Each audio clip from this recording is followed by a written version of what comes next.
I was supposed to be invisible.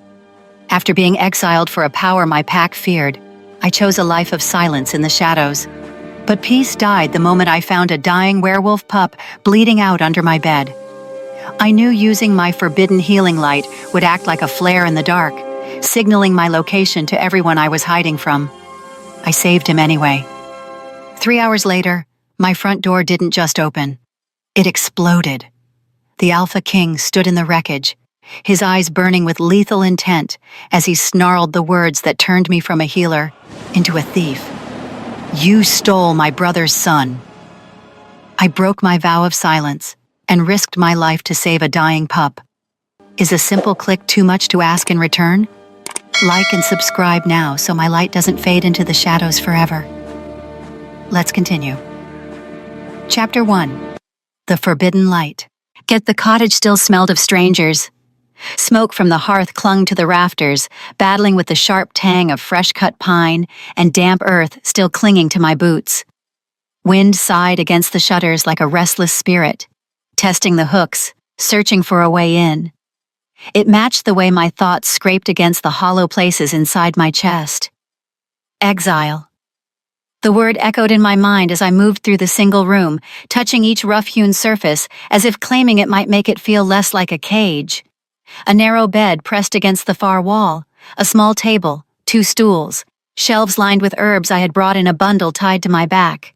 My entire life reduced to what I could carry, and what the council had not bothered to burn. "You're safer alone," they had said. They meant we're safer without you, and I set the candle stub on the bedside table, the tiny flame throwing long, uncertain shadows across the floorboards. My hands were still raw from scrubbing. The pack had left the cottage abandoned for years, and dust had gathered like reproach on every surface. Cleaning it had given me something to do besides think of the moment my alpha had turned his back. Dangerous, they had called my magic. Unpredictable. I pressed my lips together and refused to remember the last patient I had healed.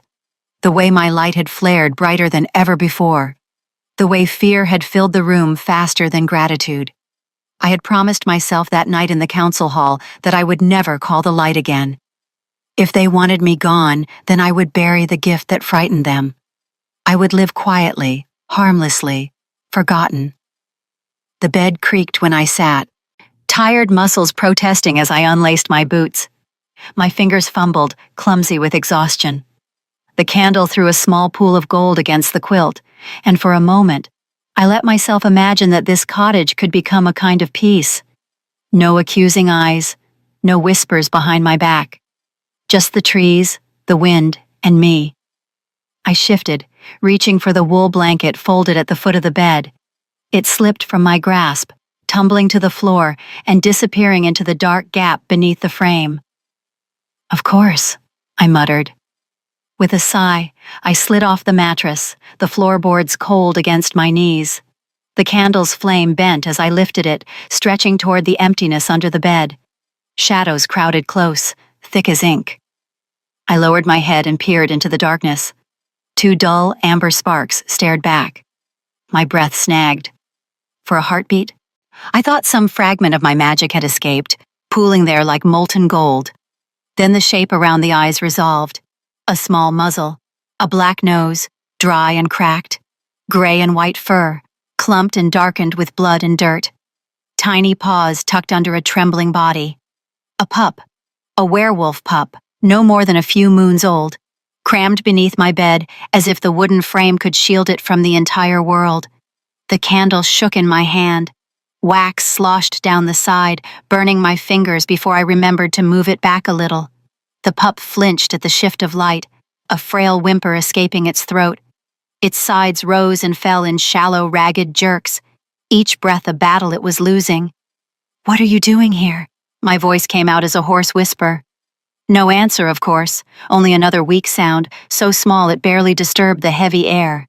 And I should have been angry, at whoever had left it here, at the pack that had cast me out, at the merciless forest that gave no shelter to the weak. Instead, what flooded me was colder and sharper than anger. Fear, not of the pup, but of myself. If I touched it, the light would answer. It always did. When life dangled by a thread, it would uncoil inside me, golden and hungry, desperate to mend torn flesh and knit bone, to drag the dying back from the yawning dark. And if anyone felt that flare, if even a whisper of what I had done reached my former pack, exile might be the kindest punishment they chose next time. I leaned back on my heels, forcing myself to breathe slowly. I could do nothing. Let nature take its course. Close my eyes and pretend I never saw those failing breaths. The pup's gaze followed me, glazed and unfocused, but still trying to hold on. It tried to tuck itself deeper into the shadows and failed, its legs too weak to obey. The scent reached me then, blood, fear, and beneath it all, a trace of milk and warmth. A child's scent. I had held pups like this before, smiled as they tumbled across clinic floors, watched mothers weep with relief after my light eased fevers and healed broken limbs. The council had praised me once, long before they decided my gift had grown too strong, too strange. "You will bring ruin down on us," my alpha had hissed that last night, the air thick with incense and accusation. "There will be no more of your experiments." The pup shuddered, a thin whine slipping out, and the memory shattered. Experiment.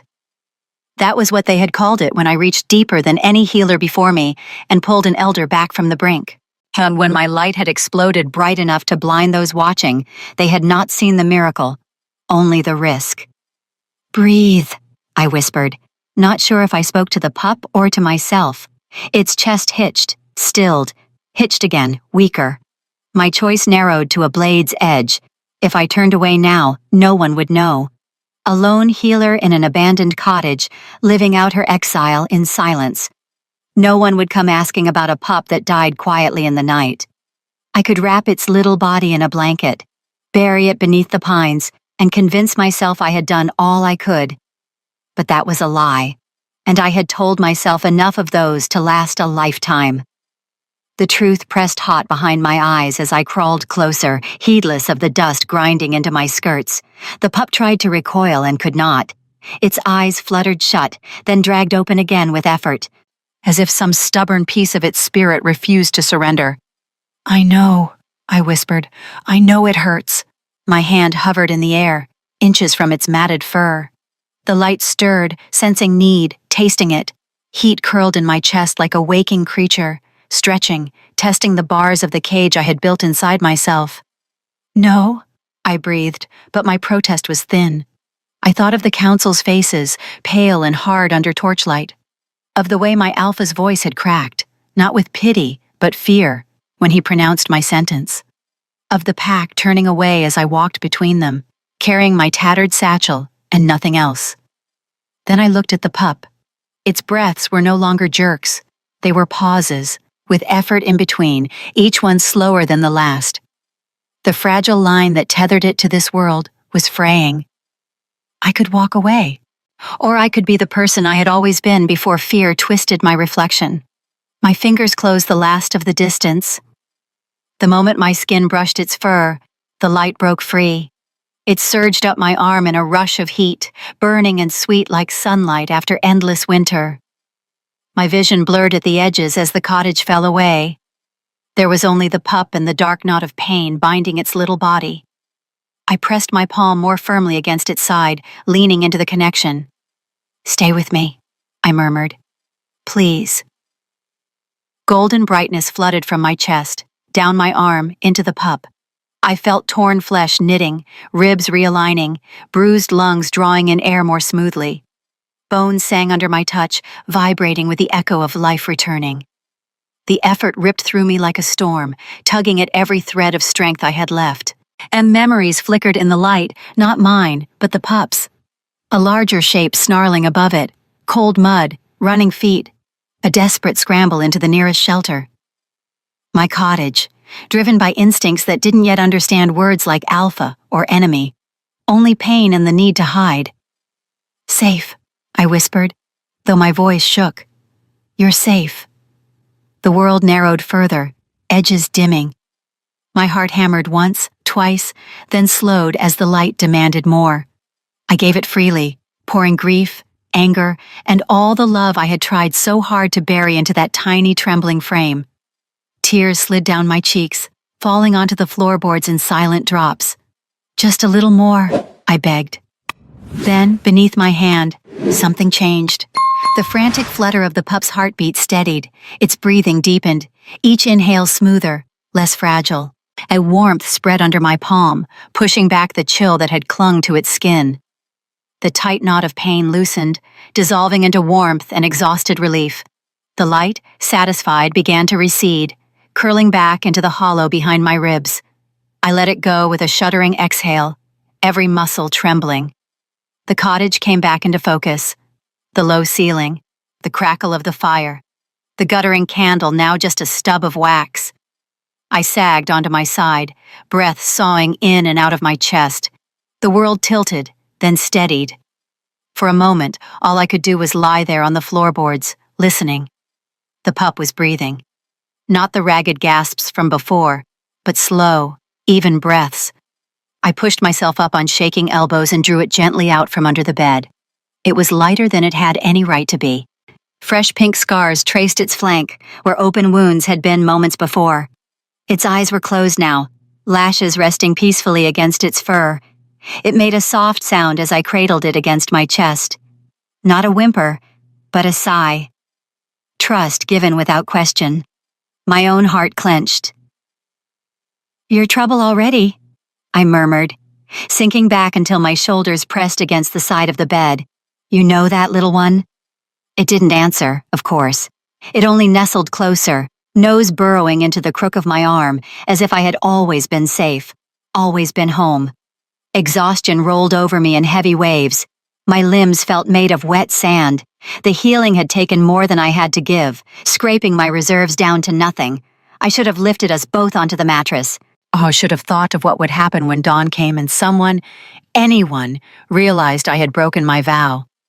Instead, I stayed where I was, sitting on the floor with my back to the bed and the pup sleeping against my heart. The candle died with a faint hiss, plunging the cottage into darkness, lit only by the last red glow of the hearth. My eyelids drifted shut as sleep dragged me under. One thought circled in the quiet, relentless as the wind outside. I had saved a life, and the world would not let that go unanswered. Chapter 2. The Accusation. I woke to the sound of splintering wood. The door exploded inward, hinges tearing from the frame with a shriek of metal. Cold air rushed into the cottage, extinguishing what remained of the fire in a violent hiss. The pup jolted awake in my arms, releasing a startled yelp. I scrambled to my feet, clutching him to my chest, heart hammering against my ribs. A figure filled the doorway, backlit by the pale gray light of dawn. Tall, broad-shouldered, wrapped in a dark cloak that billowed in the wind like wings.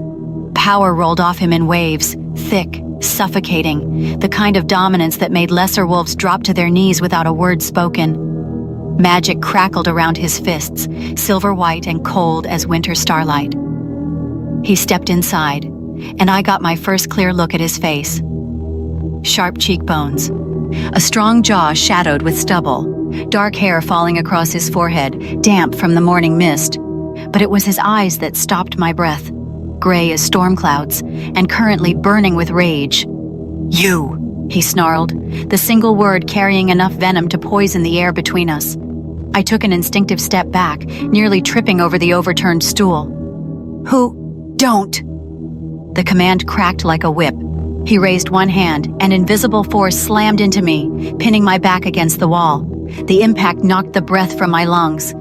The pup tumbled from my arms onto the bed, scrambling backward with frightened whines. I struggled against the magic holding me, but it was like trying to move through stone. "Let me go! Where is he?" The man stalked closer, each footfall deliberate. "Where is my brother's son?" My mind reeled. I'm trying to catch up. Brother's son, the pup. I didn't... Words tangled on my tongue. His gaze cut past me to the bed, where the pup cowered against the pillows. Something flickered in those storm-gray eyes, relief so profound it was almost pain. Then it vanished, consumed by cold fury as his attention snapped back to me. 3 days, he said, voice low and dangerous. 3 days we searched. 3 days my sister-in-law screamed herself raw. 3 days my brother paced the borders like a madman, and all this time he was here. With you. I found him? Under your bed? His lip curled. How convenient. A dying pup just happens to crawl into the cottage of an exiled healer with forbidden magic at the very edge of my territory. The invisible pressure increased, crushing the air from my chest. Black spots danced at the edges of my vision. Please, I gasped. I'm telling the truth. The truth? He leaned in close enough that I could see the faint scars along his jaw, the exhaustion bruising the skin beneath his eyes. The truth is that my nephew disappeared during a border raid. The truth is that I felt your magic flare bright enough to wake every alpha within 50 miles. The truth is that you, an exile with a history of dangerous, uncontrollable power, now have him covered in your scent. He stepped back, and the pressure released. I collapsed to my knees, dragging in desperate lungfuls of air. So tell me, healer, he continued, the title dripping with contempt. What am I supposed to think? I looked up at him, this furious alpha who had torn through my door like an avenging spirit, and saw past the rage to the bone-deep terror beneath it, a man who had spent 3 days believing a child was dead. I think, I said slowly, forcing my voice steady despite the trembling in my hands, that you're scared, that you spent 3 days in hell, and now you need someone to blame. His eyes flashed. Careful. I found him dying under my bed last night, I continued, pushing myself to my feet despite my shaking legs.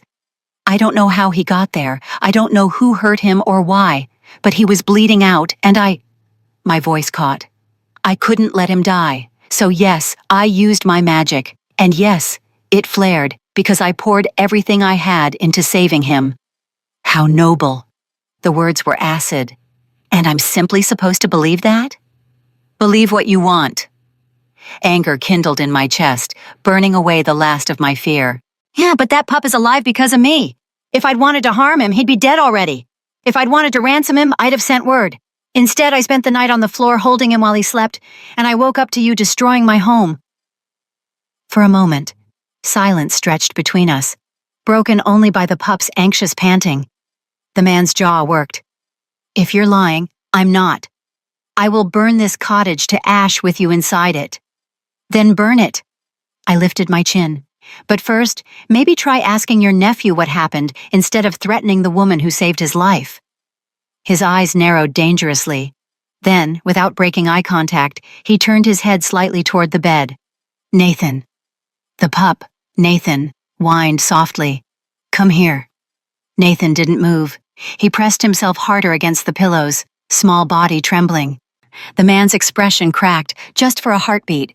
Pain flickered across his features before the mask of authority slammed back into place.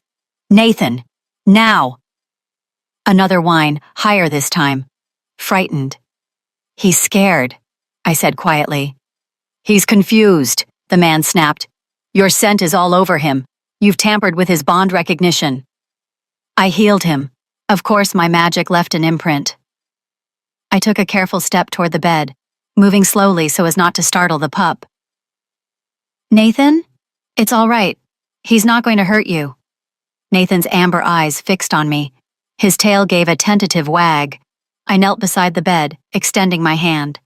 Nathan crept forward, nose twitching, then pressed his muzzle into my palm with a soft sigh of relief. The air in the room dropped 10 degrees. He doesn't know you, the man said, and there was something raw and broken in his voice now. He doesn't recognize his own uncle. I glanced up at him and saw the truth written in every tense line of his body. This wasn't just about suspicion. This was about a child who should have run to him, who should have known him on sight, choosing a stranger instead. When did you last see him? I asked gently. 4 months ago. He was barely weaned. His hands clenched into fists. But pack bonds don't break that easily. He should remember my scent, my voice. He cut himself off, turning away sharply. He's been through trauma, I said. Fear can tangle recognition. And my magic. I hesitated. The healing went deep, deeper than I intended. When someone is that close to death, the light doesn't just mend flesh. It creates a tether. To anchor them here. He turned back slowly. Ah, a bond. Temporary, I said quickly. It will fade as he heals fully. And until then? I looked down at Nathan, who had crawled halfway into my lap, seeking comfort. Until then, he needs me. The words hung in the air like a death sentence. The man stared at us, at his nephew, clinging to a stranger while flinching from family. And I watched him make a decision I could see cost him dearly. Get up, he said flatly. I tightened my hold on Nathan. What? You're coming with me, both of you. He strode to the door, then paused. Unless you'd prefer I leave him here, screaming himself raw the moment I take him, and come back with guards to drag you to the palace in chains? My heart stuttered. The palace? He looked back over his shoulder, and I finally saw it. The weight of a crown in the set of his shoulders, the absolute authority in his gaze. This wasn't just an alpha. This was the Alpha King. He wanted me to ask questions instead of making accusations? His smile was sharp and humorless. Congratulations. You'll have 7 days to answer them, before the council decides whether you're a savior or a kidnapper. I didn't... 7 days, he repeated. To prove your innocence. To explain how my nephew ended up in your cottage at the exact moment you arrived. To convince me and every other alpha in my kingdom that this, he gestured at Nathan, nestled against me, is coincidence and not conspiracy. And if I refuse, then I take him anyway, and you face trial without the chance to defend yourself. His eyes glittered cold and merciless. Your choice, healer. Come willingly and maybe, you'll walk out of this alive. Oh, or stay here and let me paint you as the villain this looks like. Nathan whimpered, pressing his face into my shirt. I closed my eyes, feeling the weight of another exile. Another judgment, settling onto my shoulders like a familiar cloak. But this time, I wasn't alone. This time, a child needed me. Fine, I said, opening my eyes to meet the king's glacial stare. I'll come, but not as your prisoner. Then what? As his healer. I stood, Nathan cradled against my chest. You want answers? You'll get them. But I won't be dragged through your court in chains while a traumatized pup watches. I won't be locked in a cell while he cries himself sick. You want me there? I go as his caretaker, with access to him whenever he needs me. You're in no position to make demands. Neither are you. I took a step forward. Because we both know the moment you take him from me, he'll scream, and he won't stop. Not for you, not for his parents, not for anyone. You'll have a hysterical child and no idea how to calm him. So yes. Your Majesty.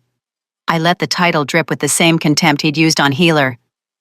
I am in a position to make demands, unless you enjoy the sound of children suffering. A muscle ticked in his jaw. For a long moment, we stood locked in a silent battle of wills, the cottage wreckage around us, the pup's heartbeat fluttering against my ribs. Finally, he spoke. You'll have supervised access, under guard. If he needs you, you'll be allowed to see him. Supervised access? I repeated bitterly. Be grateful I'm offering that much. He turned toward the door. Gather what you need. Oh, we leave in 10 minutes. I need more than 10 minutes, he said without looking back. Or I carry you out with nothing but the clothes on your back. He disappeared through the splintered doorway, leaving me alone with Nathan and the ruins of my brief peace. I looked down at the pup, who gazed up at me with trusting eyes that had no idea what storm was coming. Well, I whispered, I suppose we're going to the palace. Nathan licked my chin. Despite everything, I almost smiled. Then I heard voices outside, guards, multiple of them, their heavy footsteps surrounding the cottage. Not a rescue, an arrest. I had 10 minutes to gather my life and 7 days to prove I hadn't stolen it from someone else. Chapter 3. The Palace. The journey to the palace took 3 hours on horseback. They gave me a mare with gentle eyes and a gait smooth enough not to jostle Nathan too badly, but the 6 guards surrounding us made it clear this was no courtesy. It was containment. The Alpha King rode ahead, his back straight as a blade, never once looking back to check if I followed. He didn't need to. The guards made sure of that. Nathan dozed against my chest, wrapped in my thickest shawl. Twice he startled awake with small cries, and twice I felt the king's shoulders tense, though he never turned. The third time, one of the guards, a woman with a scarred cheek and kind eyes, edged her horse closer.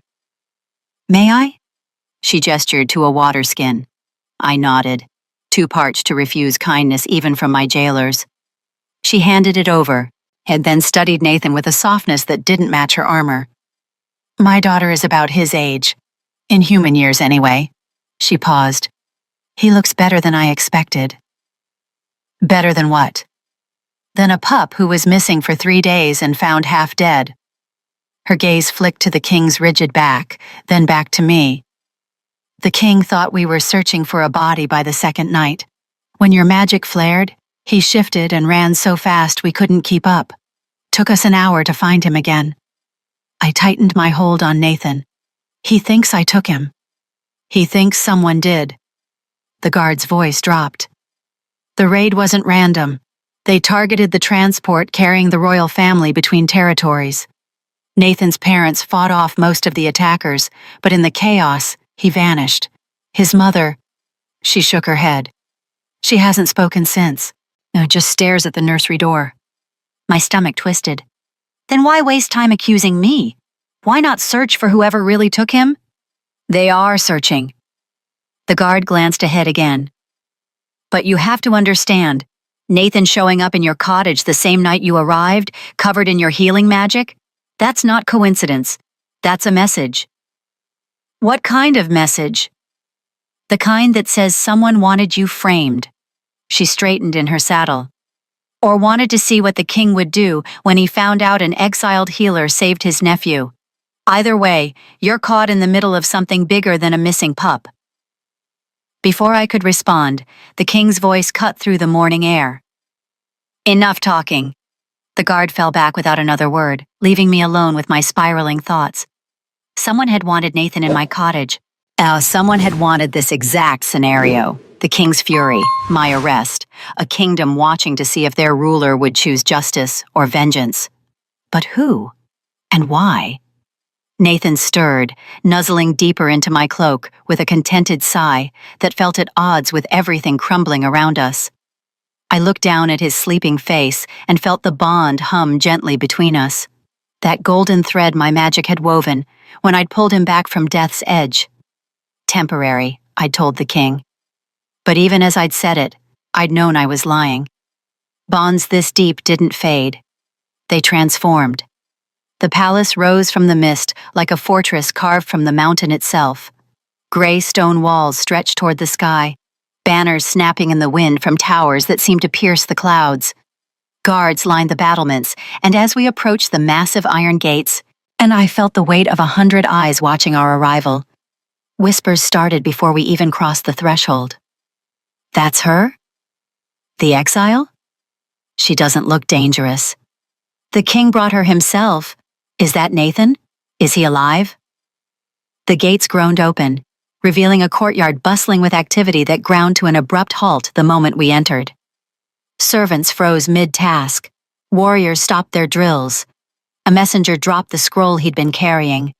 Everyone stared. The king dismounted in one fluid motion and finally, turned to face me. His expression was carved from ice. "Bring her to the West Tower, 3rd floor. Post guards at the door and windows." "Your Majesty." One of the guards hesitated. "The council is waiting in the Great Hall. They've demanded an immediate audience." "They can wait." He strode toward the main entrance, then stopped. "See that she has everything the pup needs: food, water, blankets, nothing more." "What about her belongings?" the female guard asked. "Search them first. If there's anything that could be used as a weapon or for spellcasting, confiscate it." My herbs, my healing tools, everything I'd frantically stuffed into my satchel during those 10 minutes. "You can't," I started. "I can." He met my gaze, and there was nothing in those gray eyes but cold calculation. "You're not a guest healer. You're a suspect. The sooner you remember that, the easier this will be." He disappeared into the palace, leaving me surrounded by guards and staring faces. The female guard touched my elbow gently. "Come on, let's get you settled before the crowds get worse." She led me through a side entrance, away from the main halls where I could hear voices rising in agitated conversation. We climbed a narrow stone staircase, Nathan's weight warm against my chest, until we reached a heavy wooden door reinforced with iron bands. The guard unlocked it and gestured me inside. The room was small but not unkind. A narrow bed with clean linens. A single window with bars across it. For my safety, I was sure they'd claim. A wash basin and pitcher. A chair by a cold fireplace. A cage with better furniture. "I'll have someone bring food," the guard said. She hesitated in the doorway, something like sympathy crossing her face. "For what it's worth, I hope you're telling the truth." "I am." "Then I hope you can prove it." She closed the door, and the lock clicked with terrible finality. I stood in the center of the room, Nathan still asleep in my arms, and felt the full weight of my situation crash down. 7 days to prove my innocence to a council that had already decided I was guilty. 7 days in a palace where every face looked at me with suspicion or fear. 7 days under the watch of a king who saw me as a threat to everything he loved. Nathan made a small sound, and I realized my arms had tightened around him. "Sorry," I whispered, loosening my grip. I carried him to the bed and laid him on the blankets, tucking my shawl around him. He immediately curled into a tight ball, nose buried in the fabric. I sank into the chair and pressed my hands to my face. This was worse than my first exile. At least then, I'd been cast out and left alone. Here, I was trapped, displayed. I'm accused of a crime I didn't commit while the real culprit remained free. A knock at the door made me jolt. "Enter," I called, though it wasn't as if I had a choice. A young woman slipped inside, carrying a tray laden with bread, cheese, and a steaming bowl of stew. She couldn't have been more than 17, with auburn hair and nervous hands. "Food, miss," she said quietly, setting the tray on the small table. Her eyes darted to Nathan. "Is he really the prince's son?" "Yes." "And you saved him?" I studied her face, looking for the trap in the question. "I healed him. Whether that counts as saving in anyone's eyes remains to be seen." She bit her lip. "My ma's a healer, in the lower village. She said she felt your magic that night, said it was the strongest healing light she'd ever sensed." The girl's eyes finally met mine. She also said that kind of power doesn't come from someone evil. That darkness can't create light that bright." Unexpected tears pricked my eyes. "Thank your mother for me." "I will." She moved toward the door, then paused. "They're saying the council wants you executed, that you're too dangerous to keep alive." My blood went cold. "Already?" "Lord Luther has been calling for it since the king returned. Says an exile who breaks into royal territory and takes a child is a declaration of war." She twisted her apron in her hands. "But others are arguing, saying the king should at least hear your full story before passing judgment." "And what does the king say?" The girl's expression turned troubled. "He locked himself in his study an hour ago, won't see anyone, not even his council." After she left, and I stared at the closed door and tried to make sense of everything. The king wanted answers, but he'd also refused to listen to his own advisors.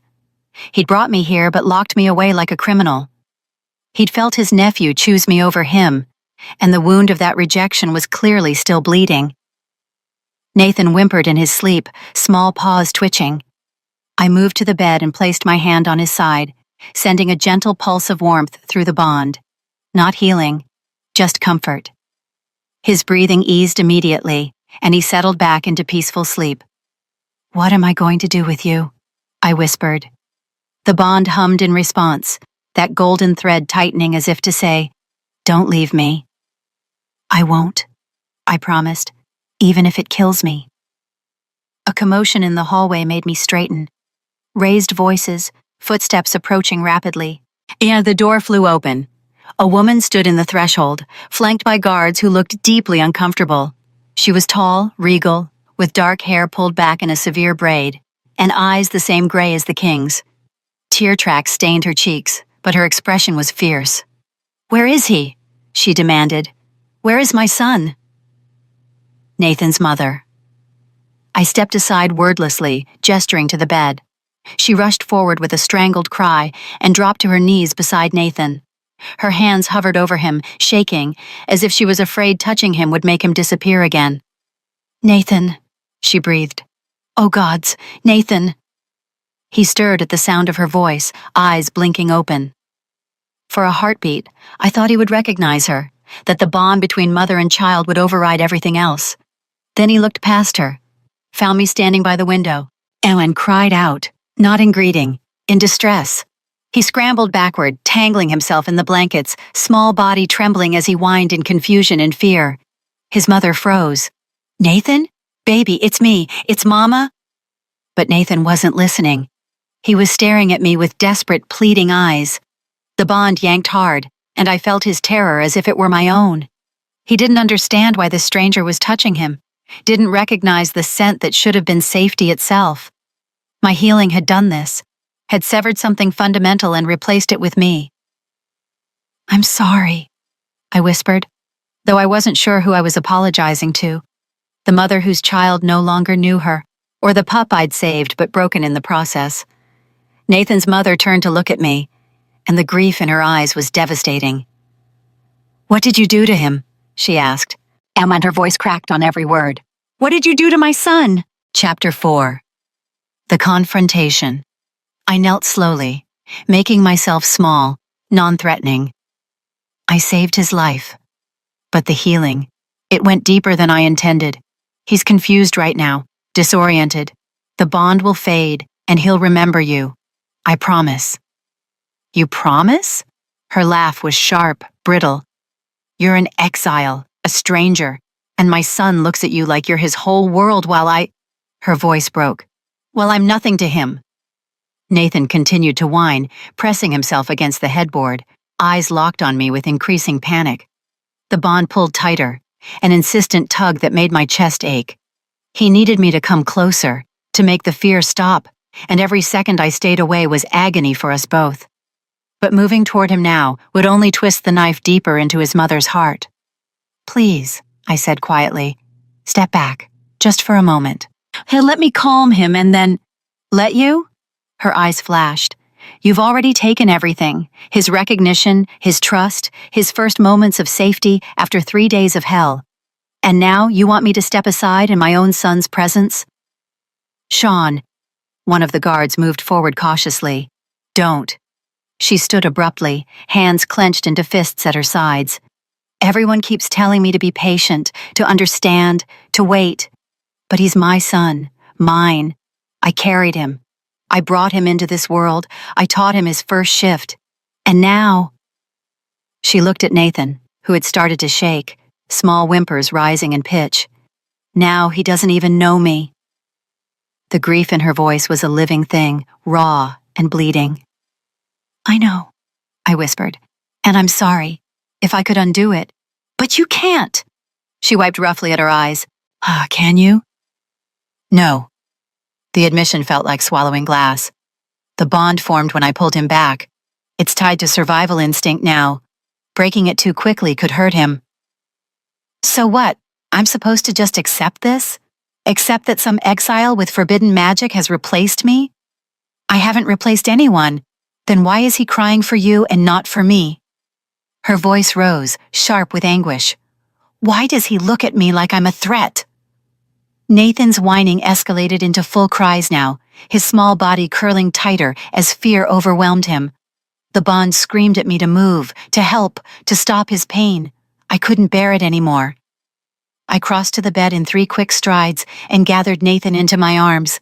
He immediately pressed his face into my shoulder, his cries dissolving into hiccuping sobs of relief. Behind me, and Sean made a sound like something had broken inside her. "I'm sorry," I said again, hating how inadequate the words were. "I'm so So sorry. Sorry doesn't bring him back. Her voice was hollow now, emptied of everything but exhaustion. Sorry doesn't fix what you've done. She turned and walked to the door, spine rigid, shoulders shaking with suppressed sobs. Wait, I started. She paused without looking back. The council convenes tomorrow at dawn. They'll decide your fate then, I hope. Her voice caught. I hope whatever they choose, it's painful enough to match what you've put us through. The door closed behind her with terrible finality. I sank onto the bed, Nathan clutched against me, and felt the full weight of what I'd done settle onto my shoulders. I'd saved a child's life, and in doing so, I'd shattered a family. And the rest of the day passed in tense silence. Guards brought food I couldn't eat. Nathan dozed fitfully, waking every hour with small cries that only quieted when I held him. No one else came. Not the king, not the council, not even the kind-eyed guard from the journey. I was alone with my guilt, and a pup who didn't understand why the world had become so complicated. As night fell, I moved to the window and stared out at the palace grounds below. Torches blazed along the walls, and I could see figures moving between buildings. Guards changing shifts, servants hurrying to complete evening tasks, courtiers in fine clothes heading toward what looked like a great hall. My trial was tomorrow, and I had nothing to defend myself with except the truth, which sounded like a lie even to my own ears. I just happened to find the missing royal heir under my bed. I just happened to heal him with magic so powerful it woke every alpha for miles. I just happened to create a bond so strong his own mother can't break through it. They'd execute me. I could see it clearly now. Lord Luther would argue I was dangerous, unpredictable, a threat to the crown. Others would agree. And the king?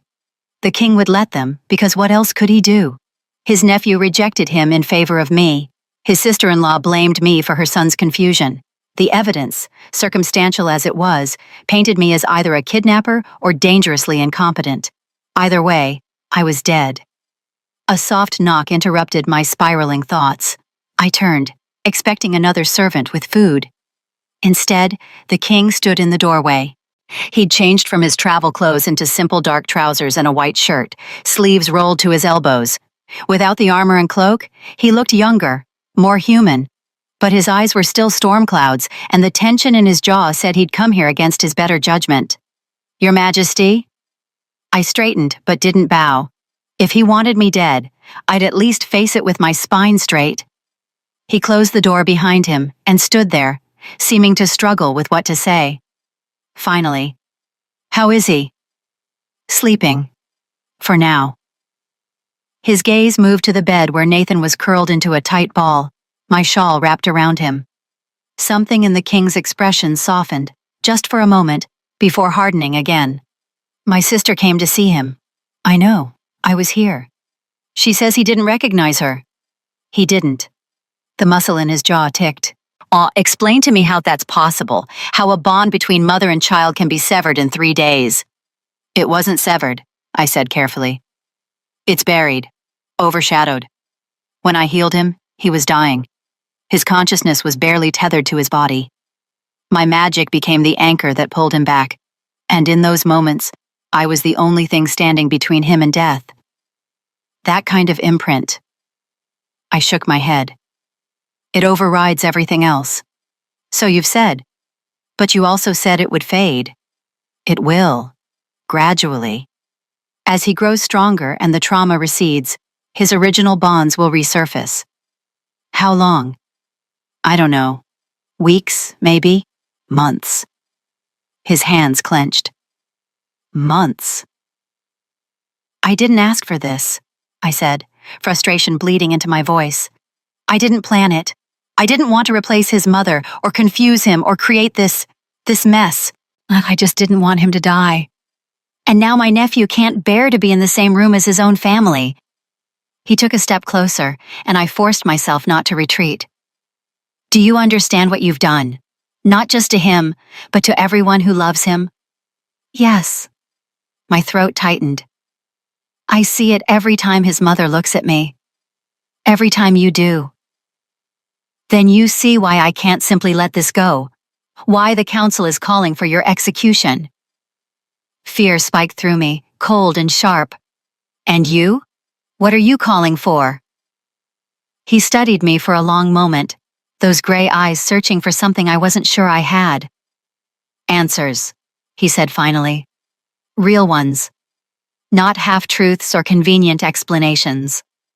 I've told you everything. No, he cut me off. You've told me what happened, not why. Not how a pup being transported under heavy guard ended up in your cottage. Not who put him there or why they chose you specifically. I don't know. Exactly. He moved closer still, close enough that I could see the faint shadows under his eyes, the exhaustion carved into every line of his face. You don't know. Which means either you're telling the truth and someone used you as a pawn, or you're lying and you're a far better actress than I've given you credit for. Why would I lie? What could I possibly gain from this? Leverage, access to the royal family, revenge on the pack that exiled you. His voice dropped. Or maybe you're working for someone who wants all of the above. The accusation hit like a physical blow. You think I'm a spy? I think you're convenient. He gestured to Nathan. Too convenient. And in my experience, coincidences this perfect don't exist. So I'm guilty until proven innocent. In my kingdom, when it comes to the safety of my family?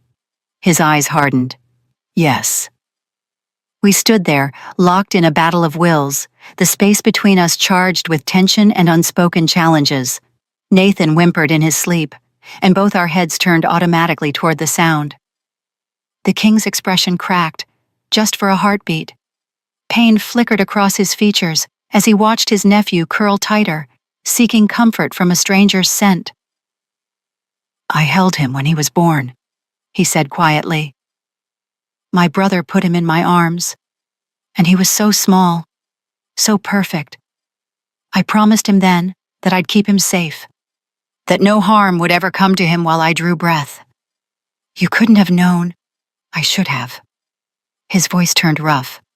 The transport route, the guards. The timing, I approved all of it, and now he's damaged because I failed him. He's not damaged, I said firmly. He's traumatized. There's a difference. Is there? He looked at me, and for the first time since bursting into my cottage, I saw past the king to the man beneath, the uncle who'd spent 3 days believing a child was dead, the brother who had to watch his family shatter, the ruler who'd failed to protect what mattered most. Because from where I stand, my nephew flinches from everyone he should love and clings to a woman he shouldn't trust. If that's not broken, I don't know what is. Something in his voice made my anger drain away, leaving only exhaustion and sorrow in its wake. He's going to be okay, I said softly. It will take time, but he'll heal. The bond will settle, and he'll remember who he is, where he belongs. Yeah, you just have to be patient. Patient, he laughed, bitter and sharp. How can I be patient when my counsel wants your head on a spike by week's end? Then don't give it to them. It's not that simple. Yes, it is. I took a breath. You're the king. You make the final decision. If you believe I'm innocent, I don't know what I believe, he interrupted. Every instinct I have says you're telling the truth, but every fact I have says you shouldn't be, and I can't rule based on instinct alone. So what happens tomorrow? He was quiet for a long moment. Then, the council will present their evidence. You'll be allowed to defend yourself, and I'll make a judgment based on what I hear. And if they find me guilty? Then I'll have no choice but to uphold their verdict. He moved toward the door, then stopped with his hand on the latch. For what it's worth, I hope you're innocent, because if you're not, his jaw tightened. If you're not, then I've brought a viper into my home, and my nephew will pay the price for my mistake. The door closed behind him, and I was alone again. I sank onto the bed beside Nathan and placed a hand on his small back, feeling the steady rise and fall of his breathing. Tomorrow, I'd face a council that wanted me dead, and a king who didn't know whether to save me or condemn me. And the only witness who could prove my innocence was a pup too young to speak and too bonded to me to be believed. I closed my eyes and prayed to gods I'd stopped believing in that somehow, Some way, the truth would be enough. Chapter 5. The Trial. They came for me at dawn. 4 guards, grim-faced and silent, escorted me down the winding stairs and through corridors that grew progressively grander. Tapestries depicting battles and coronations lined the walls. Chandeliers dripped with crystal. The marble floors were so polished I could see my reflection. Pale, exhausted, terrified. Nathan walked beside me, his small form pressing against my leg with every step. I'd tried to leave him in the room with a servant, but the moment I'd moved toward the door without him, he'd started screaming. The guards had exchanged glances, and the female one from yesterday, I still didn't know her name, had simply nodded. "Bring him," she'd said. "Better than having the whole palace think we're torturing a child." Now, as we approached 2 massive oak doors carved with wolves and crescent moons, I could hear voices beyond them. Dozens of them, arguing, shouting, demanding. The doors swung open, and silence crashed down like a hammer. The council chamber was circular, with tiered seating rising toward a domed ceiling painted with constellations. Every seat was filled. Alphas in formal dress, advisors with scrolls and ledgers, warriors still wearing their armor as if expecting violence. At the center of it all, elevated on a dais of black stone, sat a throne. And on that throne sat the king. He looked different in full regalia. A crown of silver and dark metal rested on his head. A cloak of midnight blue fell from his shoulders, clasped with a brooch shaped like a howling wolf. His face was a mask of cold authority, showing none of the conflict I'd glimpsed last night. This wasn't the uncle who'd held a newborn and made promises.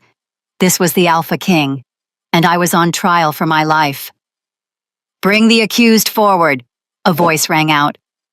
An older man stood from the front row, silver-haired, sharp-eyed, radiating the kind of authority that came from decades of wielding power. Lord Luther, I assumed. The guards guided me to the center of the chamber. A small platform had been erected there, barely large enough for one person. It felt like standing on a stage, exposed to every judgment, every condemnation. Nathan whined and tried to follow me up. "The pup stays below," Luther said sharply. "No," I started. "He's evidence, not a comfort animal," Luther interrupted. "And you are in no position to make demands." The king raised one hand, and silence fell again. His eyes met mine, unreadable. "Let him stay with her, but at a distance, 3 feet minimum." One of the guards gently but firmly held Nathan back. He struggled, small paws scrabbling against the marble, crying out in distress that echoed through the chamber. The bond yanked hard, and I nearly stumbled off the platform. Every instinct screamed at me to go to him, to pick him up, to stop his fear. "As you can see," Luther said, his voice carrying easily over Nathan's cries, "the bond between them is powerful, unnatural, and highly suspicious." Suspicious how? I forced myself to speak, to defend myself even as Nathan's distress tore at my heart. "I healed a dying child. The bond is a side effect, not a scheme."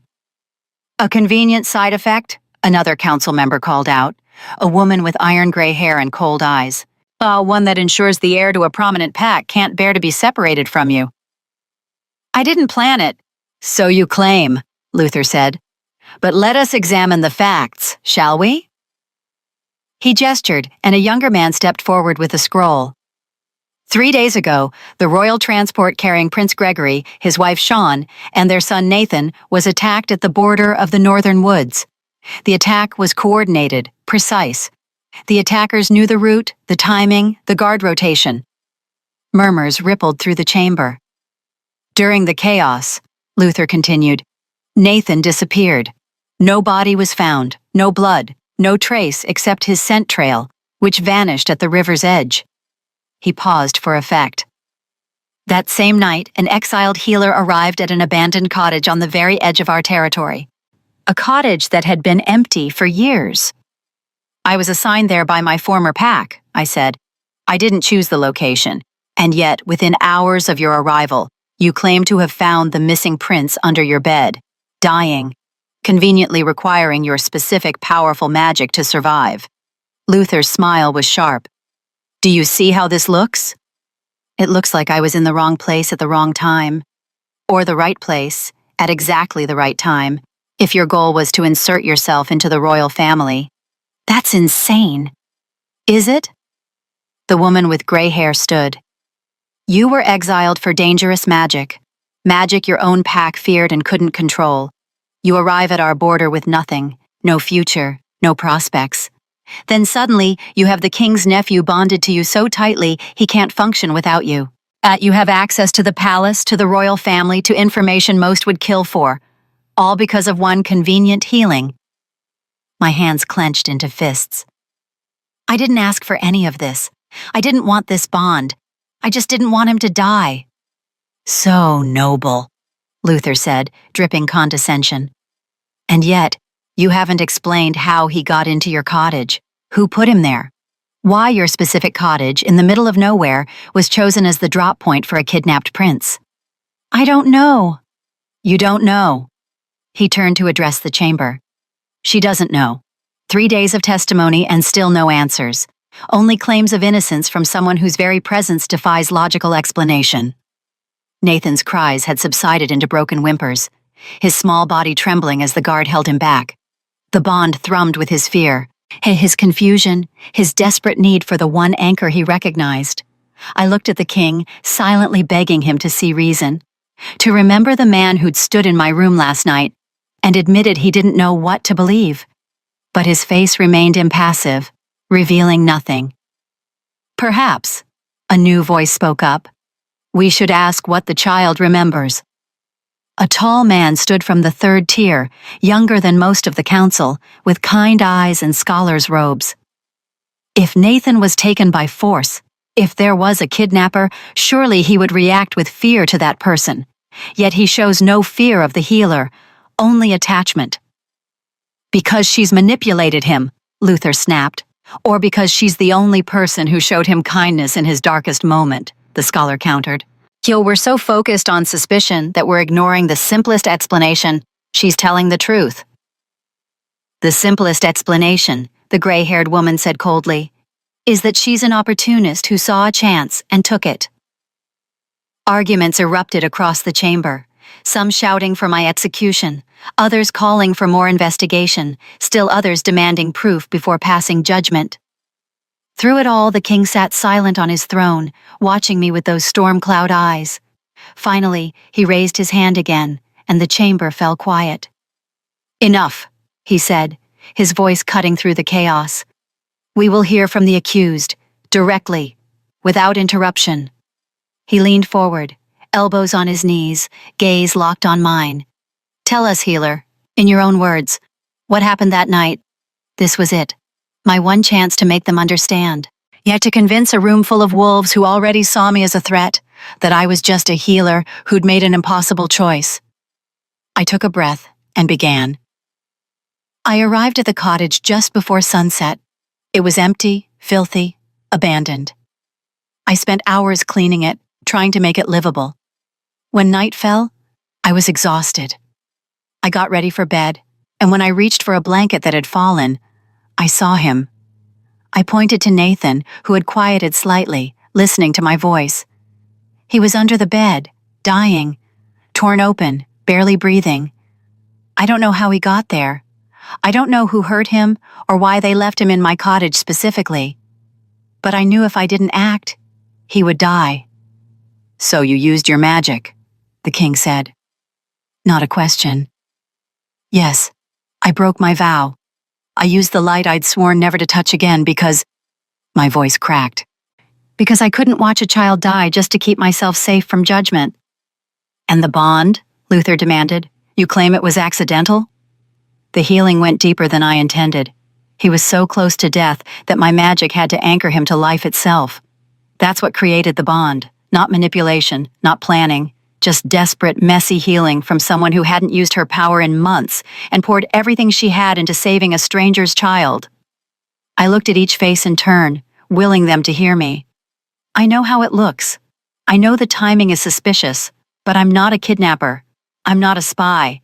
I'm just a healer who made a choice, and now I'm paying for it. Pretty words, the gray-haired woman said. But words are easy. Where's your proof? I have none, I admitted. Only the truth. Then you're condemned by your own testimony, Luther said, satisfaction in his voice. You admit you can't explain how the prince arrived at your door. You admit the bond serves your interests.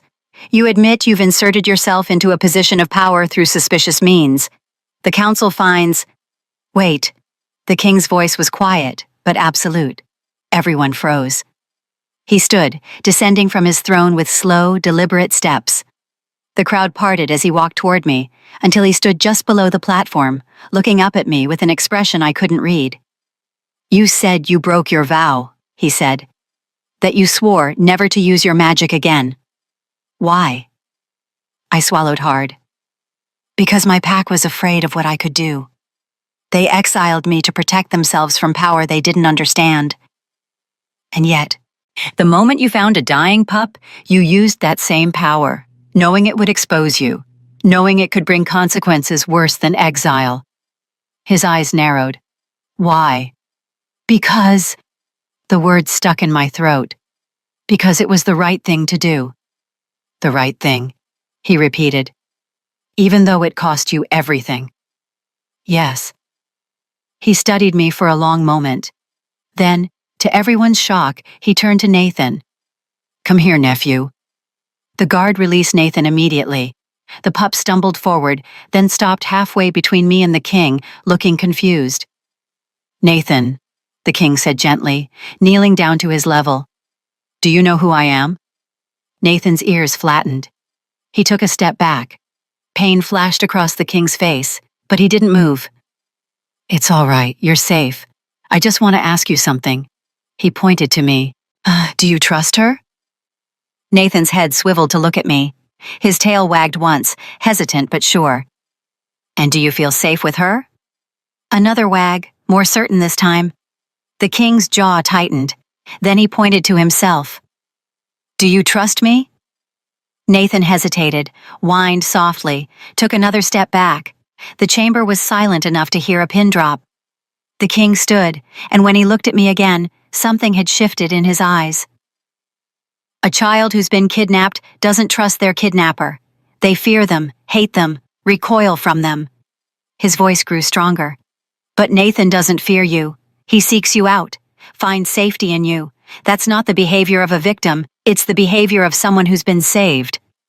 Your Majesty, Luther started. I'm not finished. The king's tone brooked no argument. This council has spent the last 3 days looking for a conspiracy, for plots and schemes and evil intentions, but maybe we've been looking in the wrong direction. He turned to address the chamber. Someone took my nephew. Someone hurt him. Someone left him in that cottage to either die or be found. And the only reason he survived is because a healer with power enough to save him happened to be there. He paused. That's not coincidence. That's providence. Or a trap. A trap? The scholar from earlier leaned forward. For her, the king said, gesturing to me. Or for us. Someone wanted this exact scenario. Wanted me to find Nathan with her. Wanted the bond to form. Wanted this trial. The question isn't whether she's guilty.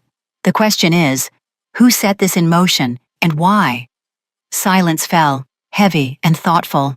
Herr Luther's face had gone red. You would dismiss this council's concerns based on sentiment? I dismiss them based on logic, the king countered. And the logic says that an opportunist wouldn't have used magic bright enough to wake every alpha for miles. They would have healed quietly, secretly, and claimed to have found him already recovered. Instead, she announced herself to the entire kingdom. He looked at me. That's either breathtaking stupidity or genuine innocence. I vote innocence, the scholar said. As do I, another voice called, then another. Luther's expression darkened as more council members began to voice their agreement, the tide turning before his eyes. This is madness, he hissed. You would let her go free based on assumption and hope? No, the king said. I would investigate who actually committed the crime instead of punishing the woman who cleaned up the mess. He returned to his throne and sat, every inch the ruler now. The council's verdict is postponed. For the next 7 days, we search for the real culprits. In the meantime, he looked at me. You will remain in the palace under guard. You will continue to care for Nathan, as clearly no one else can at the moment. And you will cooperate fully with any investigation into your past and present. Relief crashed over me so hard my knees nearly buckled. This is a mistake, Luther said, but his voice had lost its edge. Then it's mine to make, the king replied. This trial is over. Guards, escort the healer back to her quarters. The rest of you. His gaze swept the chamber. Start looking for the real enemy instead of inventing one. The crowd began to disperse, voices rising in agitated conversation. Nathan immediately bolted to me, and I scooped him up, clutching him close as my heart hammered against my ribs. I'd survived. For now. The king met my eyes one last time across the emptying chamber, and in that look, I saw a warning. I've given you a chance. Don't make me regret it. Then he turned and swept from the room, leaving me standing on the platform with a pup in my arms and 7 days to prove I deserved the mercy I'd been shown. The Alpha King doesn't take no for an answer, and neither do I. If you've made it this far and haven't liked the video, you're leaving me to face this monster alone. Subscribe now and prove you aren't as cold-blooded as the pack that exiled me. Chapter 6. The Investigation. The next 3 days blurred together in a haze of questions, suspicion, and careful observation. Investigators came and went from my room at all hours. They asked about my exile, my journey, every moment leading up to finding Nathan. They searched my belongings repeatedly, examined my herbs under lamplight, even brought in another healer to verify that my magic was purely restorative. Through it all, Nathan stayed close, a small, warm presence that kept me anchored when the walls felt like they were closing in. On the 4th morning, the female guard, who'd finally introduced herself as Carla, brought news along with breakfast. They found the attack site, she said quietly, setting down a tray of bread and cheese. 2 miles from where the transport was ambushed. There are signs someone camped there for days. Oh, waiting. My stomach turned. So it was planned. Very carefully. She glanced toward the door, then lowered her voice. They also found tracks leading from the camp toward your cottage. Multiple sets. Whoever took Nathan carried him there deliberately. To frame me.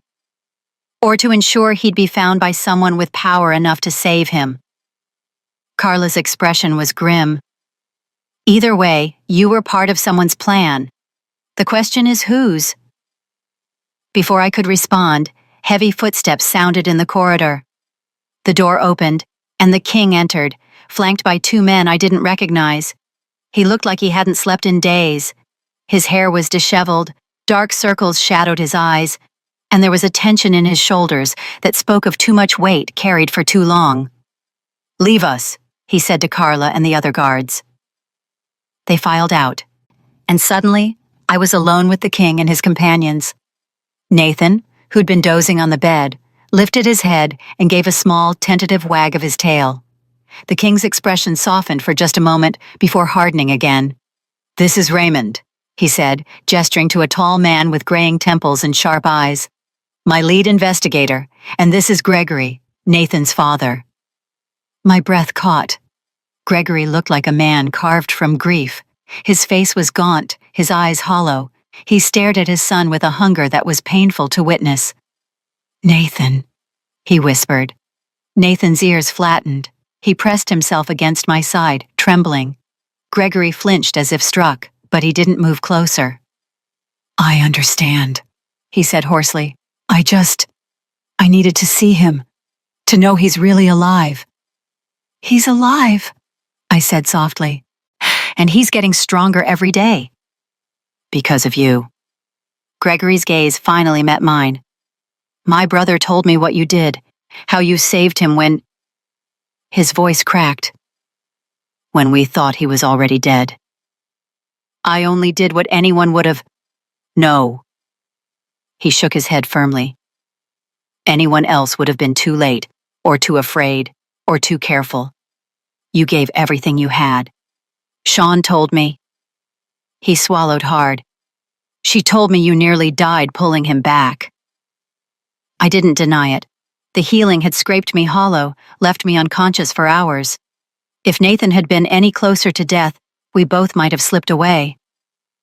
Thank you, Gregory said, and the words seemed pulled from somewhere deep and broken inside him. I know my wife blames you for the bond. I know this situation is complicated, but you gave me my son back. Whatever happens next, I won't forget that. The king cleared his throat. We're not here for gratitude. We're here because Raymond found something. The investigator stepped forward, pulling a small object from his pocket. We recovered this from the campsite. It was buried, but not well enough. He held out his hand. In his palm lay a silver pendant, shaped like a crescent moon with a wolf's head in profile. The craftsmanship was exquisite, clearly expensive. Do you recognize this? Raymond asked. I leaned closer, studying it. Something about the design nagged at me, familiar but just out of reach. No, should I? It's the crest of the Western Ridge Pack, the king said. One of our allied territories, ruled by Alpha Luther's cousin. The same Luther who'd called for my execution in the council chamber. You think Luther is involved? I asked carefully. Oh, we think someone from his family's pack was at that camp, Raymond corrected. Whether Luther himself knew about it is still unclear. But suspicious, Gregory added darkly. Luther's been pushing for changes to succession law, arguing that the crown should go to the strongest alpha, not necessarily through bloodline. The implication hung heavy in the air. If Nathan died, the king said slowly, Gregory would have no heir, and if something happened to Gregory, the crown would eventually pass to you, I finished. And if you died without children, the council would elect a new king. The king's jaw tightened. Luther has been positioning himself for years, building alliances, gathering support. But why involve me? I asked. Why not just kill Nathan and be done with it? Because a dead prince creates martyrs, Raymond said. Questions, investigations. But a prince who survives only to bond with a suspicious exile? That creates chaos, doubt. It weakens Gregory's position, questions the king's judgment, divides the council. He tucked the pendant away. It's elegant, in a vicious sort of way. I felt sick. So I was meant to be the scapegoat all along. Or the distraction, the king said. While we focused on you, the real conspirators could consolidate power, spread rumors, prepare for the next move. Which would be? No one answered, but the looks they exchanged said enough. Another attack, another attempt. This time aimed at removing the obstacles between Luther and the crown. What do you need from me? I asked. The king studied me for a long moment. The truth, all of it.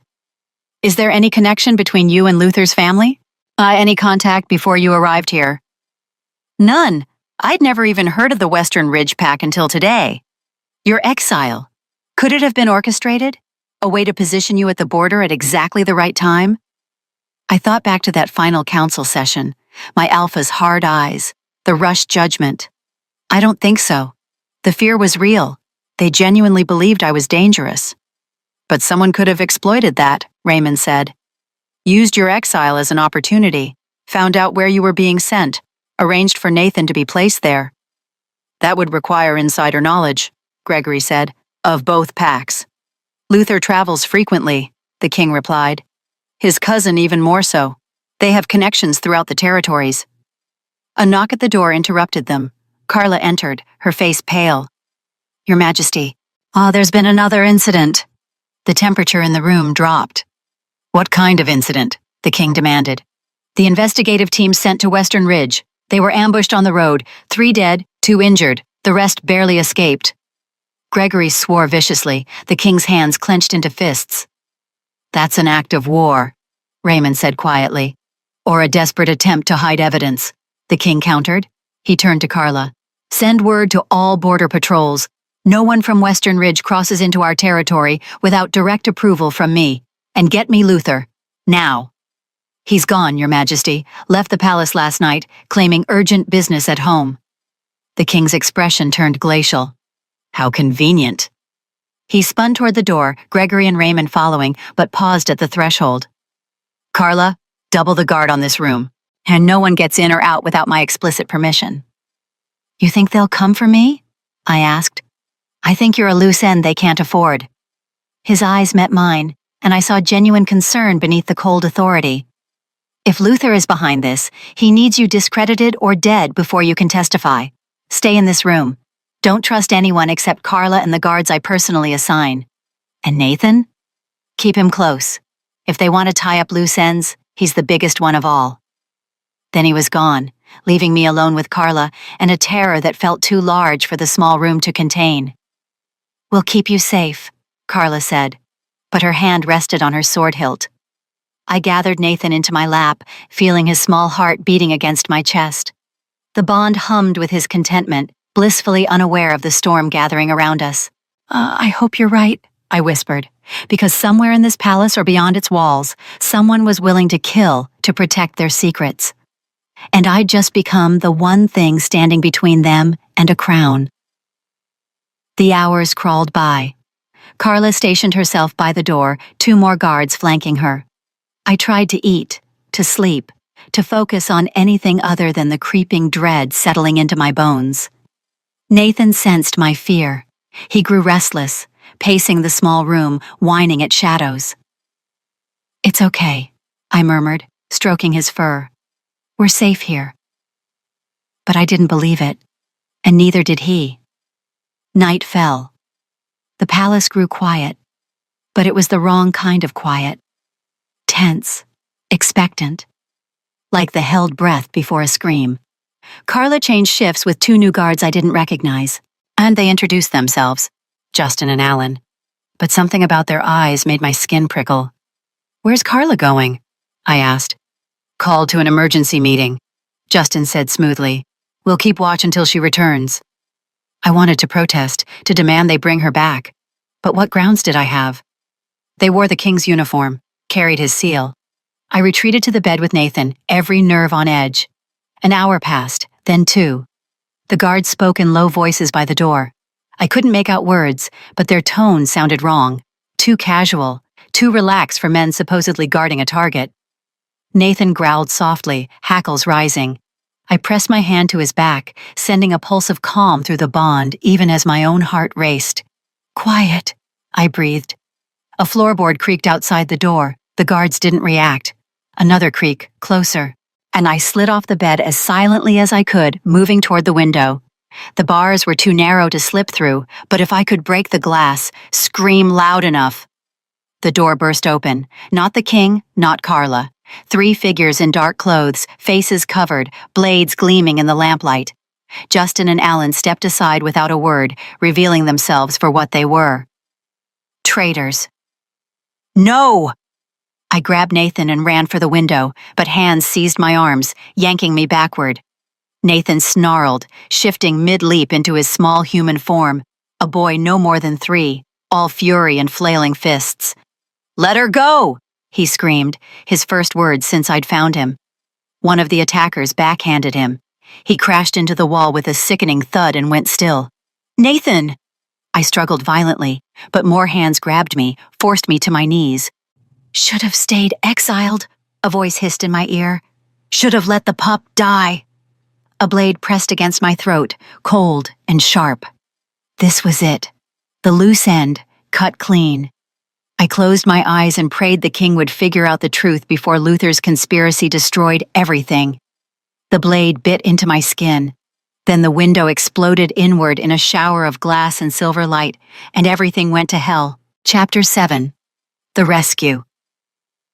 The king came through the window like a force of nature. He shifted mid-leap, his wolf form massive and silver-furred, eyes blazing with fury. He hit the first attacker with enough force to send the man flying across the room. The blade at my throat vanished as its wielder scrambled backward. More wolves poured through the door. Real guards this time, led by Carla, with her sword already drawn and bloodied. Protect the healer! The king's voice rang out, somehow human despite the wolf's mouth. Alpha command, absolute and undeniable. Carla reached me first, hauling me to my feet and shoving me behind her as the room erupted into chaos. Justin and Alan tried to run, but were cut down before they reached the door. The three attackers fought with desperate violence, but they were outnumbered and outmatched. And I crawled toward Nathan, who lay crumpled against the wall, blood trickling from his temple. My hands shook as I gathered him into my arms, pressing my palm to his head. Light bloomed instinctively, pouring into the wound.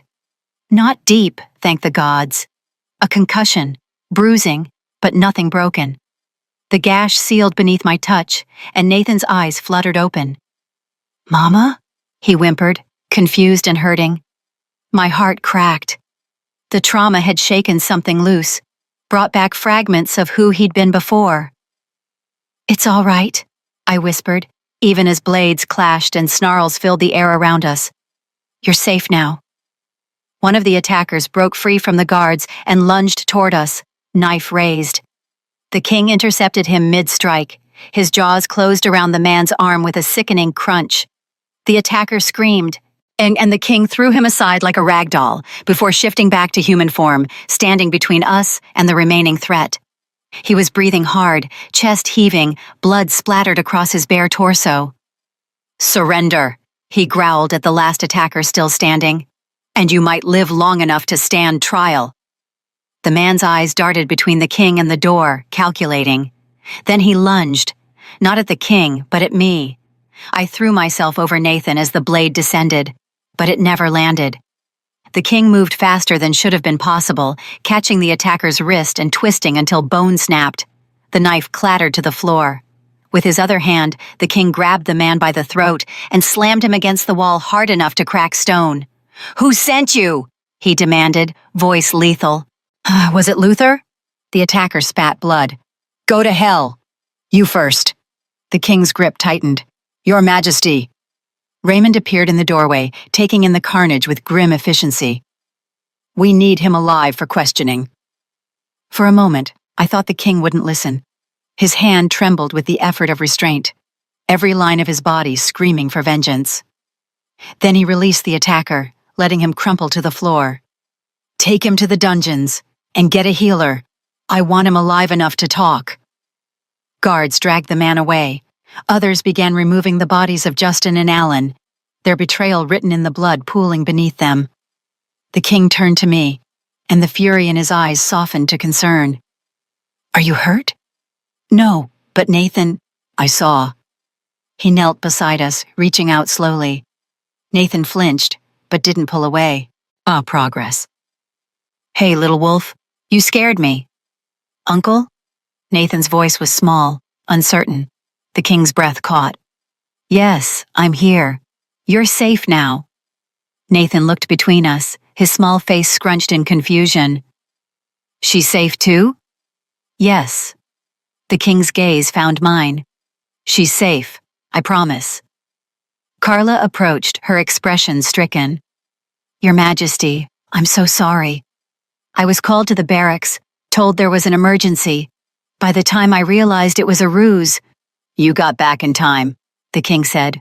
"That's what matters." He stood, suddenly aware of his state of undress, and one of the guards quickly offered him a cloak. "How did they get through the palace unseen?" "They had keys," Carla said. "Guard uniforms. Someone on the inside helped them." "Luther." The name was a curse. "Has he been found?" "Not yet, Your Majesty. But we've locked down all exits. If he's still in the territory, we'll find him." The king's jaw tightened. Then he looked at me, still kneeling on the floor with Nathan in my arms, surrounded by the wreckage of an assassination attempt. "You can't stay here," he said. "This room isn't secure. They knew exactly where to find you." "Where then?" He hesitated for only a moment. "My quarters. No one gets in without passing through 3 sets of guards and my personal chambers. It's the most defensible location in the palace." "Your Majesty, that's highly irregular," Raymond started. "So is having assassins in my palace," the king snapped. "So is having my nephew nearly murdered in what should have been a safe room. I don't care about propriety right now. I care about keeping them alive." He extended his hand to me. "Please, let me protect you properly this time." I looked at that outstretched hand, at the man who'd just torn through a window to save me, who'd stood between me and a blade without hesitation. A man I was starting to see not as a judge or a king, but as someone who carried his own wounds beneath the crown. I took his hand. He pulled me to my feet, his grip warm and solid. Nathan clung to me, but his eyes stayed on his uncle, recognition slowly filtering back through the fear. "Come on," the king said softly. "Both of you, let's get you somewhere actually safe." The king's quarters were indeed fortress-like. We passed through 2 antechambers, each guarded by warriors the king greeted by name, before reaching the main rooms. Inside was surprisingly simple. A large bed with dark blue linens, bookshelves lined with leather-bound volumes, and a desk covered in maps and correspondence, a fireplace already burning, casting warm light across polished wood floors. A door to the left led to a smaller chamber, a study, judging by the single chair and wall of scrolls. "That can be converted for you and Nathan," the king said, following my gaze. "There's a cot we can bring in, blankets, whatever you need." "This is too much." "It's not enough," he interrupted. "You were almost killed tonight because I failed to anticipate how far Luther would go. The least I can do is ensure you have walls that won't be breached by traitors." He moved to the fireplace, staring into the flames with tension still coiled in his shoulders. They were supposed to be my guards, men I trusted, and they sold out for what? Gold? Promises of power when Luther took the crown? You couldn't have known. I should have. His hands clenched. I've been so focused on proving you innocent that I didn't see the real conspiracy taking root in my own palace. Nathan squirmed in my arms, wanting down. I set him carefully on the thick rug near the fire, and he immediately curled up, exhausted from the trauma. I approached the king slowly. "You saved us. That's what matters." He turned to face me, and in the firelight, I could see the weight he carried. Not just tonight's violence, but weeks of impossible decisions. I almost didn't get there in time. I was in a council meeting when Carla burst in, saying the guards at your door had been replaced. I shifted and ran, but if I'd been even a minute later— His voice roughened. "That blade was at your throat. Had another second and you'd be dead. But I'm not.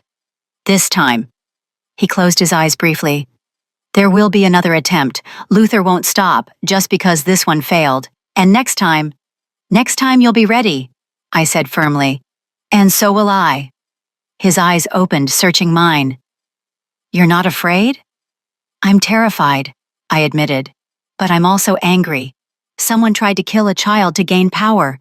They tried to frame me, destroy your family, tear apart this kingdom. I won't let them win by cowering." Something shifted in his expression. Respect, admiration, something deeper I wasn't ready to name. "You're remarkable," he said quietly. "Do you know that?" Heat crept up my neck. Don't." He stepped closer, close enough that I could feel the warmth radiating from him. "Don't diminish yourself. You've been exiled, accused, and nearly executed and attacked. And you're still standing, still fighting, still protecting my nephew, even when it would be easier to walk away. I can't walk away from him." I glanced at Nathan, sleeping peacefully for the first time in days. "The bond isn't the only reason you stay," the king said. "Is it?" My breath caught, because he was right. The bond had pulled me here, kept me tethered to Nathan's needs. But something else had grown in the spaces between fear and survival, something that made my pulse quicken when the king looked at me like this, like I was someone worth protecting, worth believing in. "No," I whispered. "It's not." "Then what is?" I forced myself to meet his eyes. "You asked me to prove my innocence, to trust that justice would win, and you—" My voice wavered. "You could have let the council execute me. I could have chosen the easy path, the safe path, but you didn't. You fought for me when I couldn't fight for myself." "Because you deserved it. Because you're a good man," I interrupted. "Not just a good king. A good man who cares more about truth than appearance. Who'd risk his reputation to save a stranger. Who'd throw himself through a window to protect someone everyone else sees as expendable." He went very still. You're not expendable to me. The words hung in the air between us, weighted with meaning I was afraid to examine too closely. Your Majesty? Israel, he said softly. My name is Israel. And when we're here, away from the court and the crown and all the roles we're forced to play, I'd like you to use it. Israel, I tested the name, found it fit him better than any title. I'm Elisa, he said. I know. Carla told me. After I demanded to know everything about the woman I'd accused of kidnapping my nephew. A startled laugh escaped me. That must have been an interesting conversation. It was enlightening. A small smile tugged at his mouth. She had some very pointed things to say about kings who break down doors first and ask questions later. She's brave. She's loyal. To justice, not just to me. It's a rare quality. A comfortable silence settled between us, broken only by the crackle of the fire and Nathan's soft breathing. You should rest, Israel said finally. It's been... He shook his head. An understatement to call it a long night. What about you? I need to coordinate with Raymond. Find Luther. Question the prisoner. Sleep is a luxury I can't afford right now. I recognized that tone, the one that said he'd push himself until he collapsed if no one stopped him. At least eat something, I said. You're no good to anyone if you faint from exhaustion. I don't faint. Everyone faints if they skip enough meals. I moved toward the door. I'll ask the guards to bring food, for both of us. His hand caught my wrist, gentle but firm. Elisa, thank you. For what? For being stubborn enough to survive. His thumb brushed across my pulse point, a touch so light I might have imagined it. This kingdom needs more people who refuse to die quietly. Then he released me and turned back to the fire, leaving me standing there with my heart hammering and the ghost of his touch still warm on my skin. I had survived an assassination attempt tonight, but I was beginning to think the far more dangerous threat was the way Israel Crane looked at me when he thought I wasn't watching, like I was someone worth fighting for, like I was someone he might be falling for, crown and consequences be damned. Chapter 8. The Confession. I woke to sunlight streaming through windows I didn't recognize, and a small warm weight pressed against my side. Nathan had crawled into the cot with me sometime during the night, his human form curled trustingly against my ribs. His breathing was steady, peaceful. No nightmares for once. The events of last night crashed back. The attack, the blood.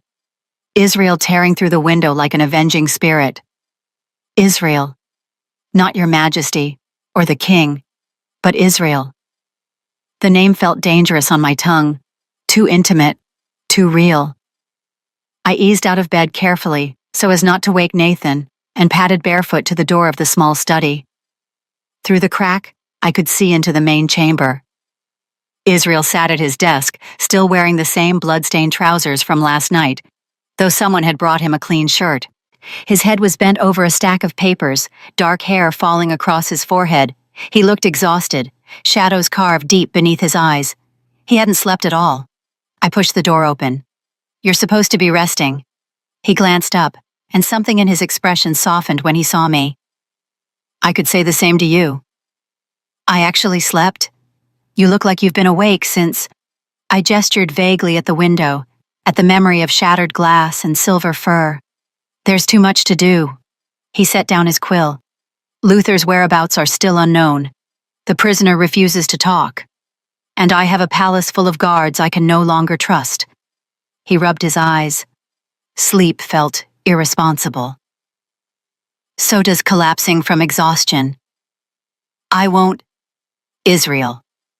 His name came out sharper than I intended. When was the last time you ate? He blinked, clearly trying to remember. Yesterday. Morning, I think. That's nearly 24 hours. I crossed my arms.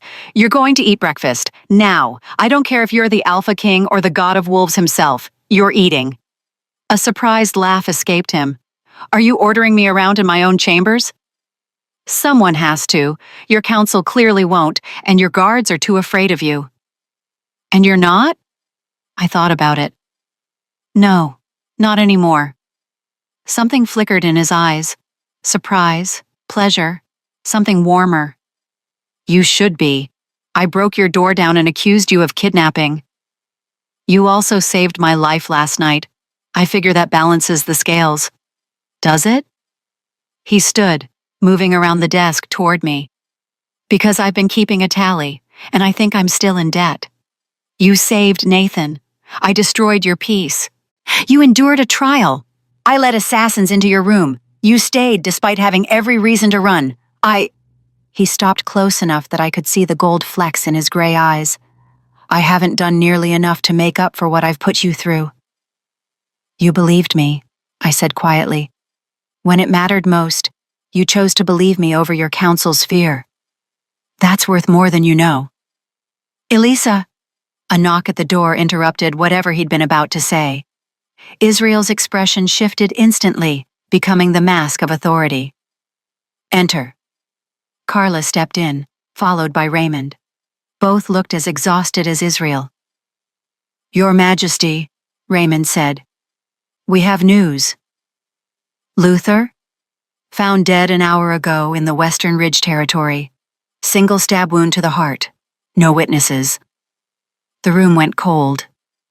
Dead, Israel repeated flatly. Ah, how convenient. Indeed, Raymond said.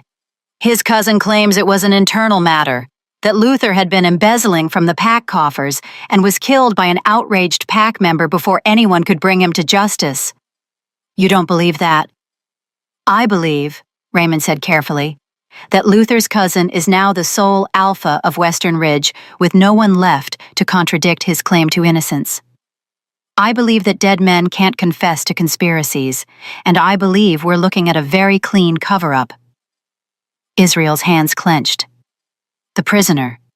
Has he talked yet? He died in his cell 2 hours ago. Poison, we think. Hidden in a tooth, maybe, or slipped to him by someone with access to the dungeons. So every lead we had is now dead, Israel said, voice tight with fury. Ah, perfect. Not every lead. Raymond pulled out a folded parchment. Before the prisoner died, he managed to scratch something into the wall of his cell. Just one word. He handed the parchment to Israel, who stared at it for a long moment before his expression turned to stone. What does it say? I asked. Israel showed me the paper. Scratched in desperate, shaky letters was a single word. Successor. What does that mean? I asked. It means, Israel said slowly, that this wasn't just about killing Nathan. It was about succession, about who would inherit the crown if Gregory's line failed. But you're the king, I said. You'd be succeeded by— I have no children, Israel interrupted. No mate, no direct heir. If something happened to me and to Gregory's line, the crown would pass to a council vote. And Luther had been building alliances for years, positioning himself as the logical choice. So he tried to eliminate the competition, Raymond said. Take out Nathan. Discredit Gregory through his son's disappearance. Create chaos around the king by framing an exiled healer. Then, when the time was right, remove the remaining obstacles and claim the crown through legitimate council vote. And now he's dead before we could prove any of it, Carla added bitterly. His cousin makes a show of justice being served, and the conspiracy dies with him. Except it doesn't, Israel said. Because someone poisoned our prisoner. Someone inside this palace, with access to the dungeons. Luther's dead, but his network isn't. Silence fell, heavy and suffocating. We're still in danger, I said. Yes. Israel met my eyes. And until we root out every conspirator, I can't guarantee anyone's safety. Not Nathan's, not yours, not even my own. What do we do? I asked. We set a trap, Israel said. A dangerous smile curved his mouth. They think they've won. Think Luther's death closed the investigation. We let them believe that. Meanwhile, we watch. We wait. And when they make their next move, we're ready. Using who as bait? Raymond asked, though his expression said he already knew. Israel's gaze stayed locked on mine. Me. I'm the final obstacle. If they want the crown, they'll have to come for me eventually. Absolutely not, I said immediately. It's the only way. It's suicide. I stepped forward, anger flaring hot in my chest. You just said there are conspirators in the palace. You don't know who to trust. And you want to paint a target on your back? I already have one. His voice gentled. At least this way, I control the circumstances. No. The word came out fierce, protective. There has to be another way. There isn't. Then we find one. I grabbed his arm, forcing him to look at me. You don't get to throw your life away because it's convenient. Nathan needs you. Gregory needs you. This kingdom needs you. And what do you need? The question was quiet, but it cut through everything else. I froze, because the answer was there, immediate and terrifying. You, I thought. I need you alive. But saying that felt like stepping off a cliff, so instead I said, I need you to not be reckless, to not make decisions based on guilt or duty or some misguided sense of martyrdom. His free hand came up to cup my face, a thumb brushing across my cheekbone. And if it's the right decision? It's not. My voice cracked. Please, there has to be another way. Behind us, Raymond cleared his throat meaningfully. Perhaps we should discuss strategy elsewhere, Your Majesty. Give you both time to... He gestured vaguely. Process. Israel's hand fell away, but his eyes never left mine. You're right. We'll reconvene in an hour. Double the guard rotations. And Raymond? No one knows about the prisoner's message except us. Let the conspirators think their secrets died with Luther. Understood. Raymond bowed and left, Carla following. The door closed, leaving us alone. Israel moved to the window, staring out at the palace grounds below. I didn't mean to frighten you. Well, you did. I crossed my arms, trying to contain the fear still churning in my stomach. What were you thinking? That I'm tired of reacting, of watching people I care about get hurt while I scramble to protect them after the damage is done. He turned to face me. I want to end this, permanently. Not by getting yourself killed. I don't plan to die. No one ever does. I moved closer, drawn by something I couldn't name. But plans fall apart, traps backfire, and if something happened to you... I stopped, unsure how to finish that sentence without revealing too much. What? He asked softly. If something happened to me, what? Nathan would be devastated, I said, taking the coward's path.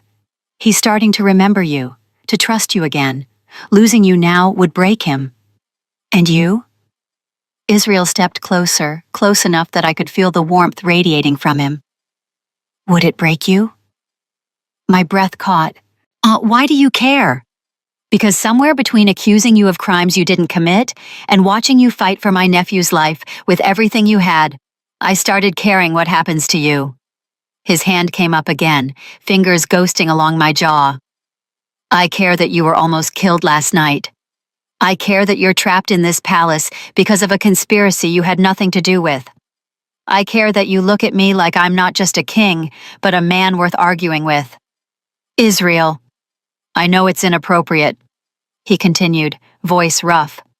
I know you're here under duress, that I hold all the power, that you have every reason to hate me for what I've put you through, but I need you to know. He swallowed hard. I need you to know that if I'm going to risk my life to end this, it's not just for duty or Nathan or the crown. It's because I want a future where you're safe, where you can choose to stay or go without fear, where maybe... He stopped, seeming to struggle with the words. Where maybe what? I whispered. His forehead came to rest against mine, breath mingling with mine. Where maybe you'd choose to stay anyway. Not because of the bond with Nathan, or obligation, or lack of options, but because you wanted to.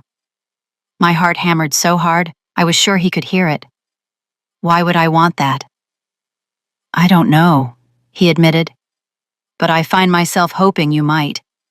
Hoping that these past days have shown you something worth staying for. Like what? Like a king who's clumsy with words but would tear down mountains to keep you safe. Like a nephew who needs you, yes, but also an uncle who... He pulled back just enough to meet my eyes, Who's falling for you despite knowing he has no right to? The confession hung between us, raw and vulnerable. You're falling for me, I repeated, testing the words. Yes. No hesitation, no shame. Just truth. I searched for words. Complicated. I know. Possibly disastrous. Probably. Definitely inappropriate given that I'm technically still a suspect. You were cleared, he interrupted. Raymond filed the official report yesterday. As far as the kingdom is concerned, you're a healer who saved the prince's heir. Nothing more, nothing less. Oh. Something in my chest loosened. I didn't know. I was going to tell you this morning, before assassins and dead conspirators took priority. His thumb traced my cheekbone again, gentle and sure. You're free, Elisa. Free to leave if you want. Free to stay if you choose. And free to tell me I'm an idiot for saying any of this and demand I keep my distance. I should have done exactly that.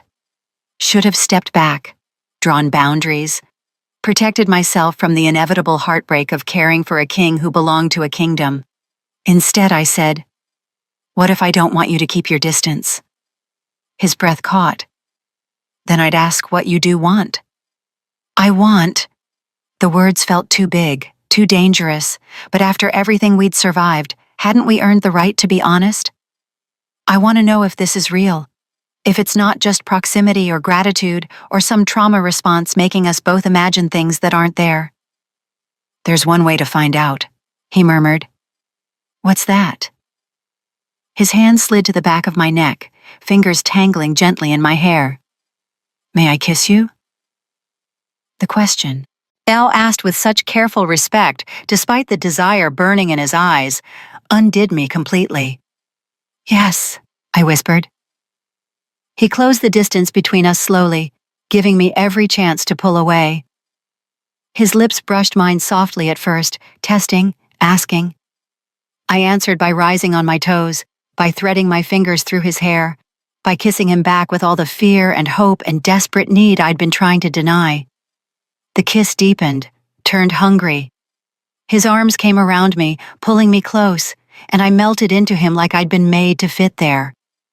It felt like coming home and leaping off a cliff all at once, terrifying and perfect and absolutely right.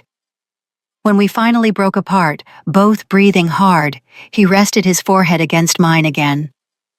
Well, he said, voice rough, I'd say that felt pretty real.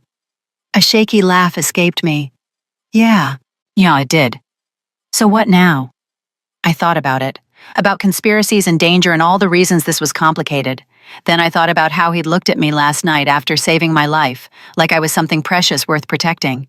Now, I said, we figure this out, together, after you eat breakfast and sleep for at least 4 hours. Elisa. Non-negotiable, I said firmly. You want a future where I choose to stay? Start by staying alive long enough for me to choose. He smiled, soft and genuine. Yes, ma'am. A small sound from the study made us both turn. Nathan stood in the doorway, rubbing his eyes, hair sticking up in all directions. Uncle? He said sleepily. Then looking at me. Elisa? His speech was clear now, the trauma slowly releasing its hold, and he'd called us both by name, recognition fully restored. Israel's expression transformed, joy breaking across his face like sunrise. Nathan, you remember? Course I do. Nathan patted over and hugged Israel's leg. You're loud, hard to forget. I laughed, sudden tears pricking my eyes. The bond was still there, but it had shifted, settling into something gentler. No longer desperation, but choice. Nathan was healing, and maybe, just maybe, so were the rest of us. Chapter 9. The Trap. 3 days passed in careful planning. Israel ate. He slept, though never enough.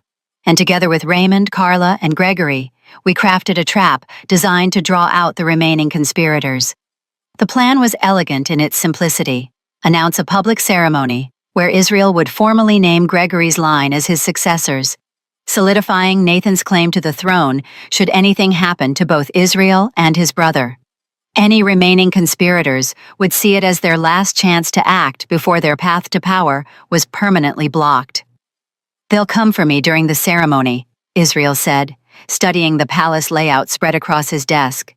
"Too many people, too much chaos, the perfect cover for an assassination." "Which is why you'll be surrounded by guards we've personally vetted," Gregory added. He looked better than he had days ago, still haunted, but no longer broken. Sean had finally spoken again, had held Nathan for a full hour yesterday without him crying. Small victories. "Raymond's handpicked every warrior who'll be within 50 feet of you." "And the rest of the palace?" I asked. "Locked down," Carla said. "Only approved guests and staff allowed in. Everyone else is restricted to the outer grounds."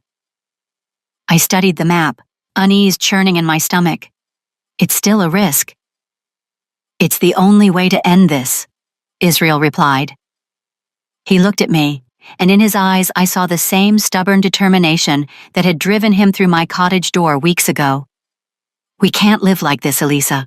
Always watching, always waiting for the next attack. This ends now." He was right. I knew he was right, but that didn't make it easier to accept. And Nathan, who'd been playing with wooden blocks in the corner, looked up. "Will there be cake at the ceremony?" The tension in the room broke. Gregory laughed, the sound rough but genuine. "Yes, little wolf, there will be cake." "Then I'll go," Nathan announced solemnly. "You have to go," Israel said, ruffling his hair as he walked past. "You're kind of the guest of honor." "Can Elisa come too?" Everyone's attention shifted to me. I started, but Israel cut me off. "She'll be on the dais with us, as Nathan's healer and—" He paused, something flickering in his expression. "And as someone important to this family." Gregory's eyebrows rose. Carla smirked. Raymond suddenly became very interested in his papers. "Subtle," I muttered. Israel's mouth curved. "I'm a king. Subtlety is overrated." The ceremony was scheduled for the following evening. The day crawled by in agonizing slowness, every hour bringing us closer to either resolution or disaster. I spent the morning with Nathan, keeping him calm and distracted. He was excited about the ceremony, about getting to wear fancy clothes and be the center of attention. His innocence was both heartbreaking and necessary. If he sensed the danger, the fear would spread. In the afternoon, Sean came to visit. She stood in the doorway of Israel's study, uncertainty written across her features. Nathan was napping on the cot, giving us privacy. "May I come in?" she asked quietly. "Of course." I set aside the herb bundle I'd been preparing. "He's sleeping, but I came to see you, actually." That stopped me cold. She entered slowly, closing the door behind her. And for a long moment she just looked at me, and I braced for accusations, for the grief I'd seen in her eyes when Nathan hadn't recognized her. Instead, she said, "Thank you." "For what?" "For saving my son. For staying when you could have run. For—" her voice wavered. "For loving him when I couldn't reach him." Tears burned my eyes. "I never meant to replace you. I know." She moved closer. I was angry, terrified. My son looked at me like a stranger, and I blamed you for it. But you didn't cause his trauma. You healed it. And these past days, watching him remember, watching him laugh again. She wiped at her eyes. "That's because of you." "The bond is fading," I said. "Soon he won't need me at all." "Maybe not the same way, but he'll still want you there. He talks about you constantly. Elisa showed me this herb. Elisa says wolves can be gentle. Elisa makes Uncle Israel smile." She paused meaningfully on that last one. "He sees you as family. And so—" She took a breath. "So do I. If you'll allow it." The words cracked something open inside me. "I'd like that." She pulled me into a hug, fierce and tight. "Whatever happens tomorrow, know that you've given us our son back. We won't forget that." When she left, I sat on the edge of the cot and watched Nathan sleep. This small, perfect child who'd stumbled into my cottage and changed everything. "You better stay safe tomorrow," I whispered. Your parents just got you back. They can't lose you again." Evening came too quickly. Servants arrived with formal clothes, a deep green gown that fit perfectly, silver embroidery catching the light like stars. And someone had clearly put thought into it. "Israel chose it," Carla said when she came to help me dress. "Spent an hour arguing with the seamstress about the shade of green." "He did?" "Said it had to match your eyes." She grinned. The seamstress nearly fainted from the romance of it all. I pressed my hands to my burning cheeks. "That's ridiculous." "That's a man in love," Carla corrected, though he'd probably stab me for saying it out loud. When I emerged from the study, Israel was waiting in his formal regalia, midnight blue tunic with silver fastenings, a circlet of white gold resting on his dark hair. He looked every inch the king, powerful and untouchable. Until he saw me. His expression softened, something raw and wondering crossing his face. "You're beautiful. You're biased. Doesn't make it less true." He crossed to me, taking my hand and bringing it to his lips. "Are you ready?" "No, but I'll go anyway." That's becoming a theme with us. Despite everything, I smiled. "Apparently." Nathan burst from the study in a small formal tunic, already messed up from playing. "Do I look important?" "Very important," Israel said seriously. "The most important wolf in the room." "Even more than you?" "Especially more than me." Satisfied, Nathan grabbed both our hands. "Let's go then. I want cake." We walked through the palace corridors as a unit. Israel, me, Nathan between us, guards flanking us on all sides. Servants and courtiers stopped to stare, whispers following in our wake. Let them talk. Let them wonder. Tomorrow, if we survived, I'd worry about politics and propriety. Tonight, I just wanted everyone I cared about to make it through alive. The great hall had been transformed. Hundreds of candles blazed in chandeliers overhead. Banners representing every allied pack hung from the rafters. Tables groaned under the weight of food and wine, and in the center, on a raised platform, 3 chairs had been placed, thrones for the ceremony. The hall was already packed with nobles, alphas, warriors, all dressed in their finest. Conversation hummed through the space, but it died the moment we entered. All eyes turned to us. Israel's grip on my hand tightened fractionally. Then he lifted his chin and walked forward, every inch the confident ruler, pulling me along beside him. We climbed the dais. Gregory and Sean were already there, Sean holding Nathan's hand as he wiggled with excitement. Raymond stood at the edge of the platform, eyes scanning the crowd with predatory focus. Carla was stationed at the main entrance, hand resting casually on her sword, waiting. Israel took his seat in the center throne. I stood beside him, not quite sure where I belonged. He solved that by pulling me down to perch on the arm of his throne, his hand resting on my lower back. Bold, claiming, a statement to everyone watching. "Your Majesty," I hissed, "people will talk." "Let them," he murmured back. "I'm done pretending you're not important to me." Heat flooded my cheeks, but I couldn't help the small smile that tugged at my lips. The ceremony began. Israel stood and addressed the crowd, his voice carrying easily through the vast space. He spoke of succession, of securing the kingdom's future, of Gregory's line and Nathan's place as heir. I barely heard the words. I was too busy watching the crowd, looking for anything out of place. A hand moving toward a weapon, a face too intent, a figure slipping through shadows. Nothing. Everyone looked exactly as they should. Bored nobles, attentive warriors, curious servants. Maybe we were wrong. Maybe the conspirators had decided the risk was too great. Then I saw him, a servant carrying a tray of wine goblets moving through the crowd toward the dais. His face was unfamiliar, but something about the way he moved set off alarms in my head. Too focused, too deliberate. Eyes locked on Israel with an intensity that had nothing to do with service. "Israel," I whispered urgently. He was still speaking, but his hand on my back pressed once. "I hear you." The servant reached the steps to the dais. Raymond stepped forward. "I'll take that." "For His Majesty personally," the servant said. Had his accent wrong, too refined for palace staff.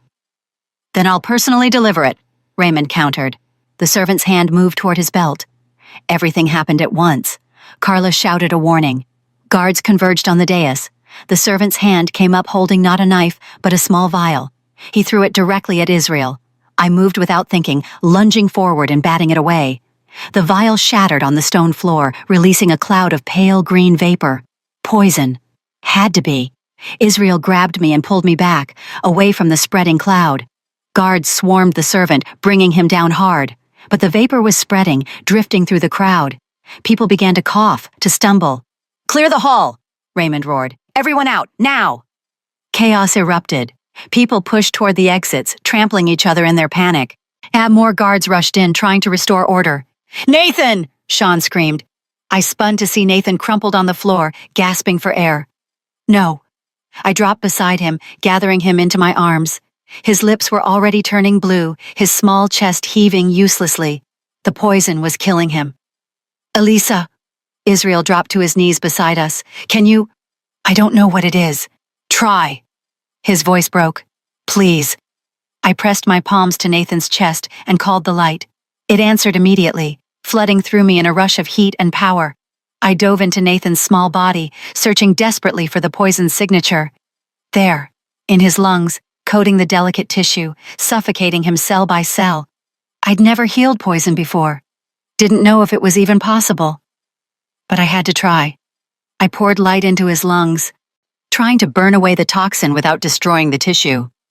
It was delicate work, like trying to separate sand from salt grain by grain. Nathan's heart stuttered. "No," I gasped. "Stay with me. Stay with me." More light, more power. I gave him everything, burning through my reserves until darkness crept at the edges of my vision. His heart beat once, twice, steadied.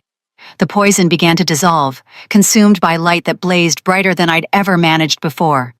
I felt the moment it worked, felt Nathan's lungs clear, felt oxygen flood his blood again.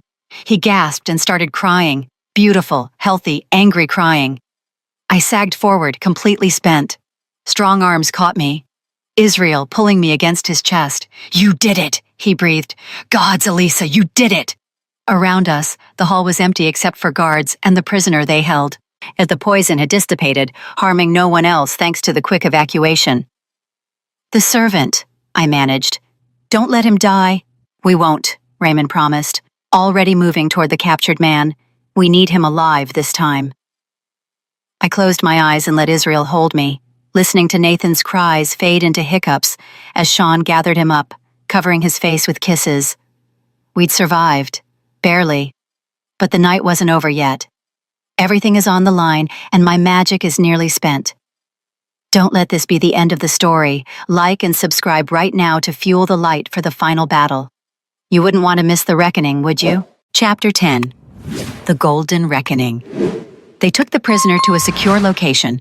Not the dungeons this time, but a windowless room in the palace's oldest wing, guarded by warriors Raymond had known since childhood. I insisted on being there when they questioned him, despite Israel's protests. "You nearly died saving Nathan," he said, pacing the small antechamber outside the interrogation room. "You should be resting. I should be making sure we get answers this time," I interrupted, "before someone else conveniently dies." He studied me for a moment, then nodded. "Together, then." Raymond emerged from the room, expression grim. "He's talking. But Your Majesty—" He hesitated. "You're not going to like what he has to say." We entered to find the prisoner shackled to a chair, 2 guards flanking him. He was younger than I'd expected, old barely past 20, with fear-bright eyes and hands that wouldn't stop trembling. "Name," Raymond demanded. "Tom," the man whispered. "Tom Moyer." "Who sent you?" Tom's gaze darted between us, panic written across his face. "I can't. They'll kill my family." "Your family will die if you don't cooperate," Israel said, voice cold as winter. "Along with you. Talk, and I'll place them under royal protection. Stay silent, and I'll let the conspirators have them." Tom flinched. Then, in a rush, "It wasn't just Luther. He was working with others, important people. They promised gold, land, power if we helped clear the path to the throne. Who? Israel pressed. I don't know all the names. Luther kept things compartmentalized, but I heard— He swallowed hard. I heard one of them was close to you. Someone you trusted. Ice slid down my spine. Who? Israel's voice was deadly quiet now. I don't know. I swear. They only used code names, but Luther called this person the Shadow, said they'd been positioning themselves for years, waiting for the right moment. Raymond and Israel exchanged dark looks. The poison, I said. Where did you get it? Luther gave it to me before he died. Said if the first plan failed, use this during the ceremony. Kill the king and the heir in one move, blame it on an attack from a rival pack. Create enough chaos that the council would vote in a strong leader to restore order. Meaning whoever Luther's partner was, Raymond said. They'd step forward as the solution, Israel finished, the steady hand in the storm. Who on the council has been calling for strength over tradition? I asked. Half of them, Raymond said bitterly. Then, more thoughtfully. But only one has been consistently pushing for emergency powers, for the right to bypass normal succession in times of crisis. Who? Israel demanded. Raymond's face was grim. Tomas Osborne, your advisor on foreign relations. The name landed like a stone in still water. Tomas has been with me for 6 years, Israel said slowly. He helped negotiate our treaty with the Eastern Territories. He saved countless lives through diplomatic solutions, and he's been in the perfect position to manipulate those solutions to his advantage, Raymond interrupted. Your Majesty, think about it. He advised you to use that specific transport route for Gregory's family. He suggested the guard rotation that left gaps in coverage. He recommended Justin and Alan for your personal detail. Israel's face went pale.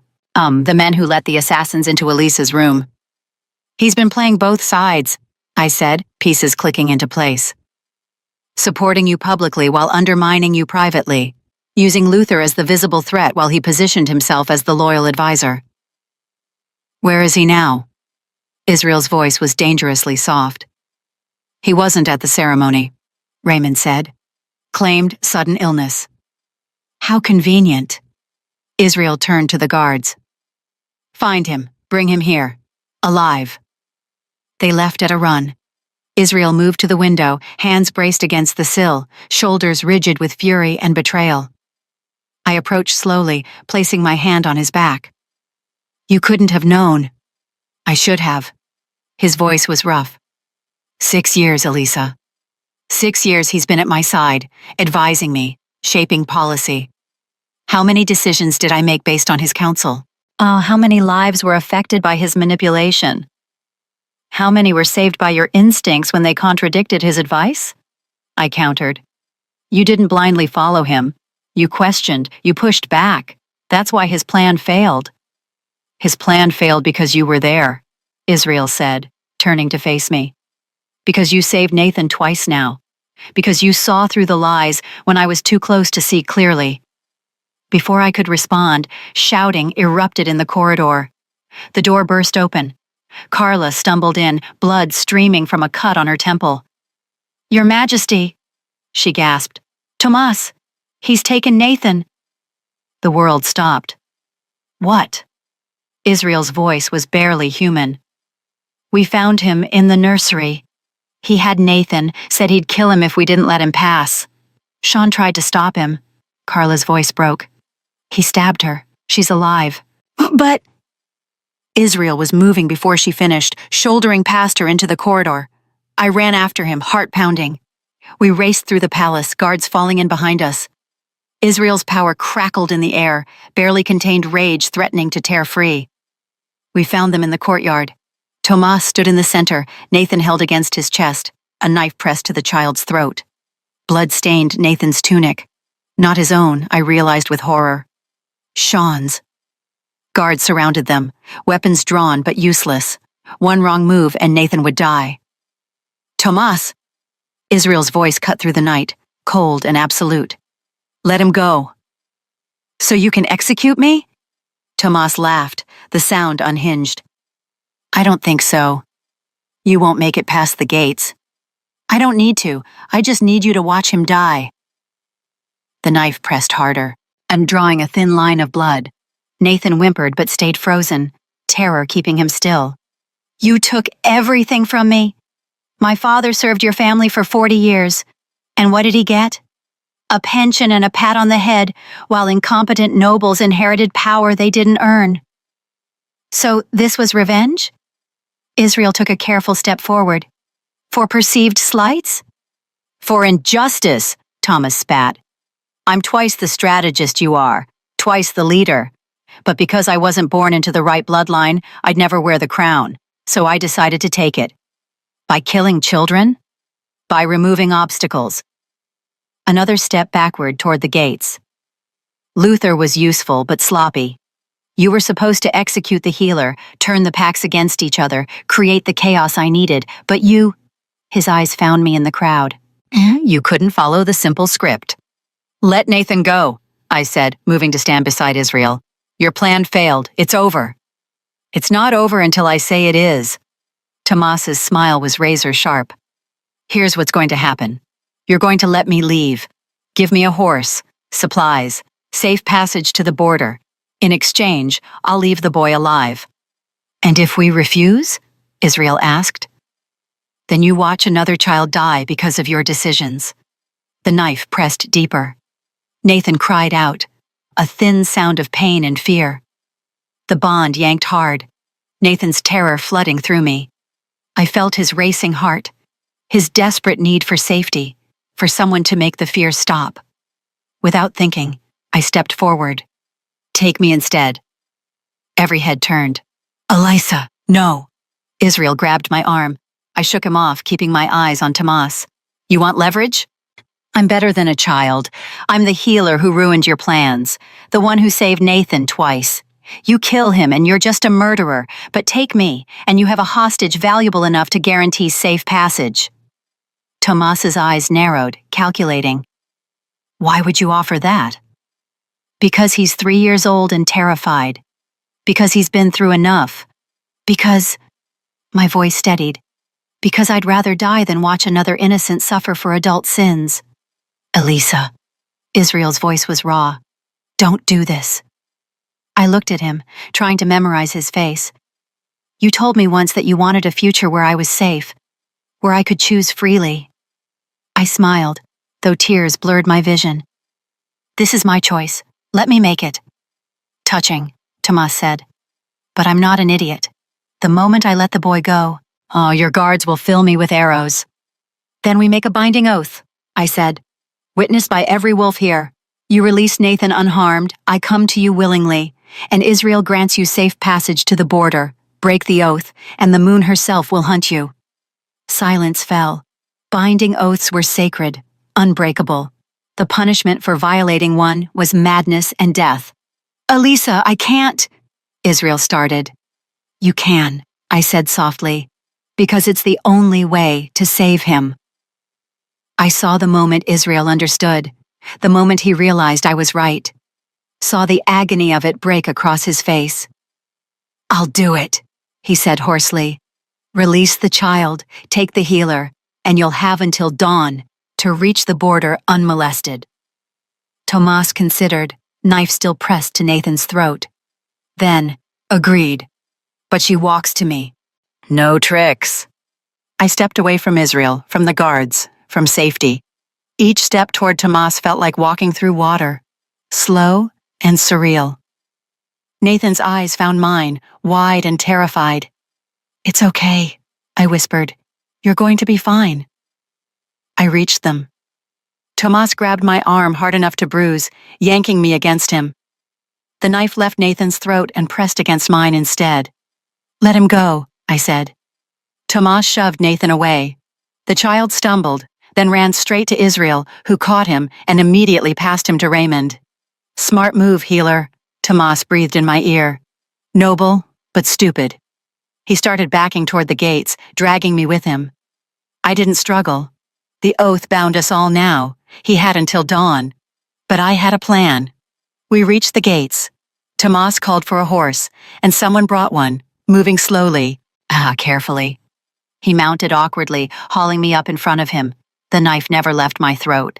"Open the gates!" he shouted. They swung open, revealing the dark forest beyond. "Elisa!" Israel's voice cracked across the courtyard. "I will find you, I swear it." I met his eyes one last time. "I know." Then Tomas spurred the horse forward, and we plunged into the darkness. We rode hard for an hour before Tomas finally slowed, convinced we weren't being followed. "You know this doesn't end well for you," I said. "Shut up. The oath only protects you until dawn. After that, every wolf in the kingdom will be hunting you. I'll be across the border by then. And then what? Live as a fugitive forever? Luther's dead. Your conspiracy is exposed. You have nothing." "I have you," he snarled. "And when the time is right, I'll use you to negotiate my way back into power. A healer who can raise the dying? You're worth more than any crown." "I'm worth nothing to you," I said, "because I'll never help you." "You will if I hurt the right people. That king of yours, for instance, or that brat you're so fond of." Rage flooded through me, hot and fierce. The bond with Nathan pulsed, still there, still strong.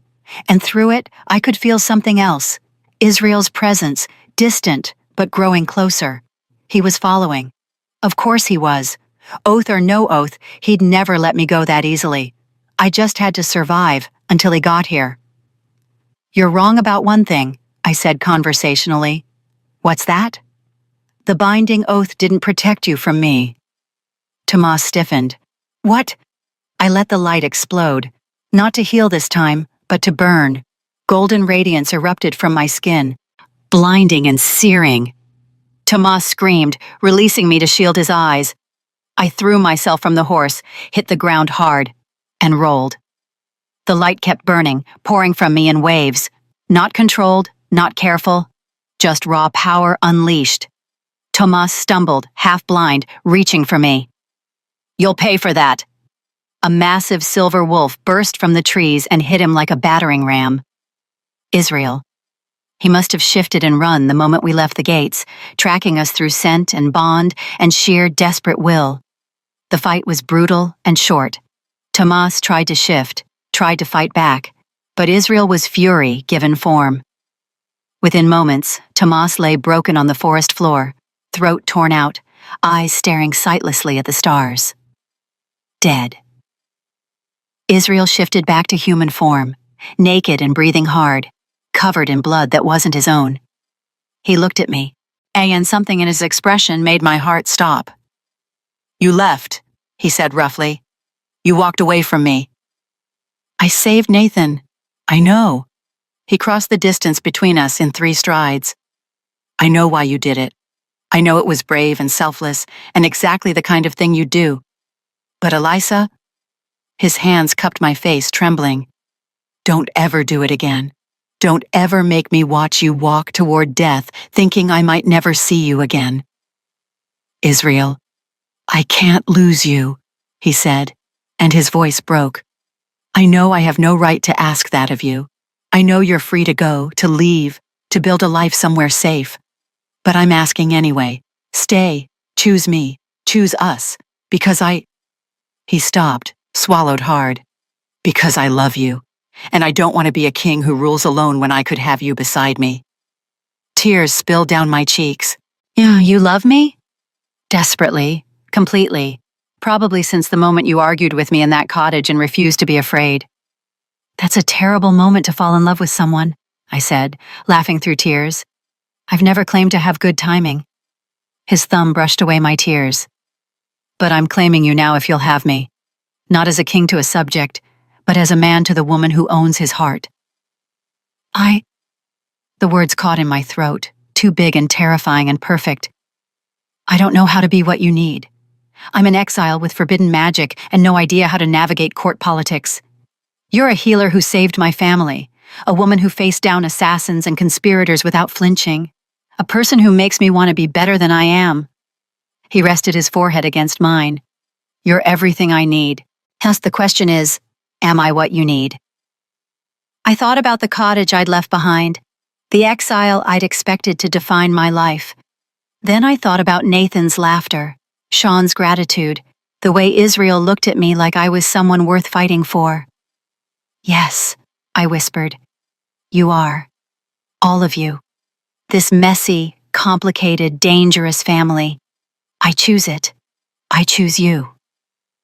His kiss was different this time, not desperate or questioning, but sure. A promise sealed with touch and breath, and all the words we'd left unspoken. When we finally broke apart, he pulled off his cloak and wrapped it around me. Let's go home, he said. And for the first time since my exile, that word felt true. Epilogue, 6 months later. The cottage at the forest's edge had been rebuilt, not as my prison, but as a retreat, and a place where Israel and I could escape the palace politics when they became too suffocating, where Nathan could run wild through the trees without protocol and guards. Today, it was filled with people. Gregory and Sean, fully healed and laughing as Nathan showed them a frog he'd caught. Raymond and Carla, arguing good-naturedly about defensive strategies.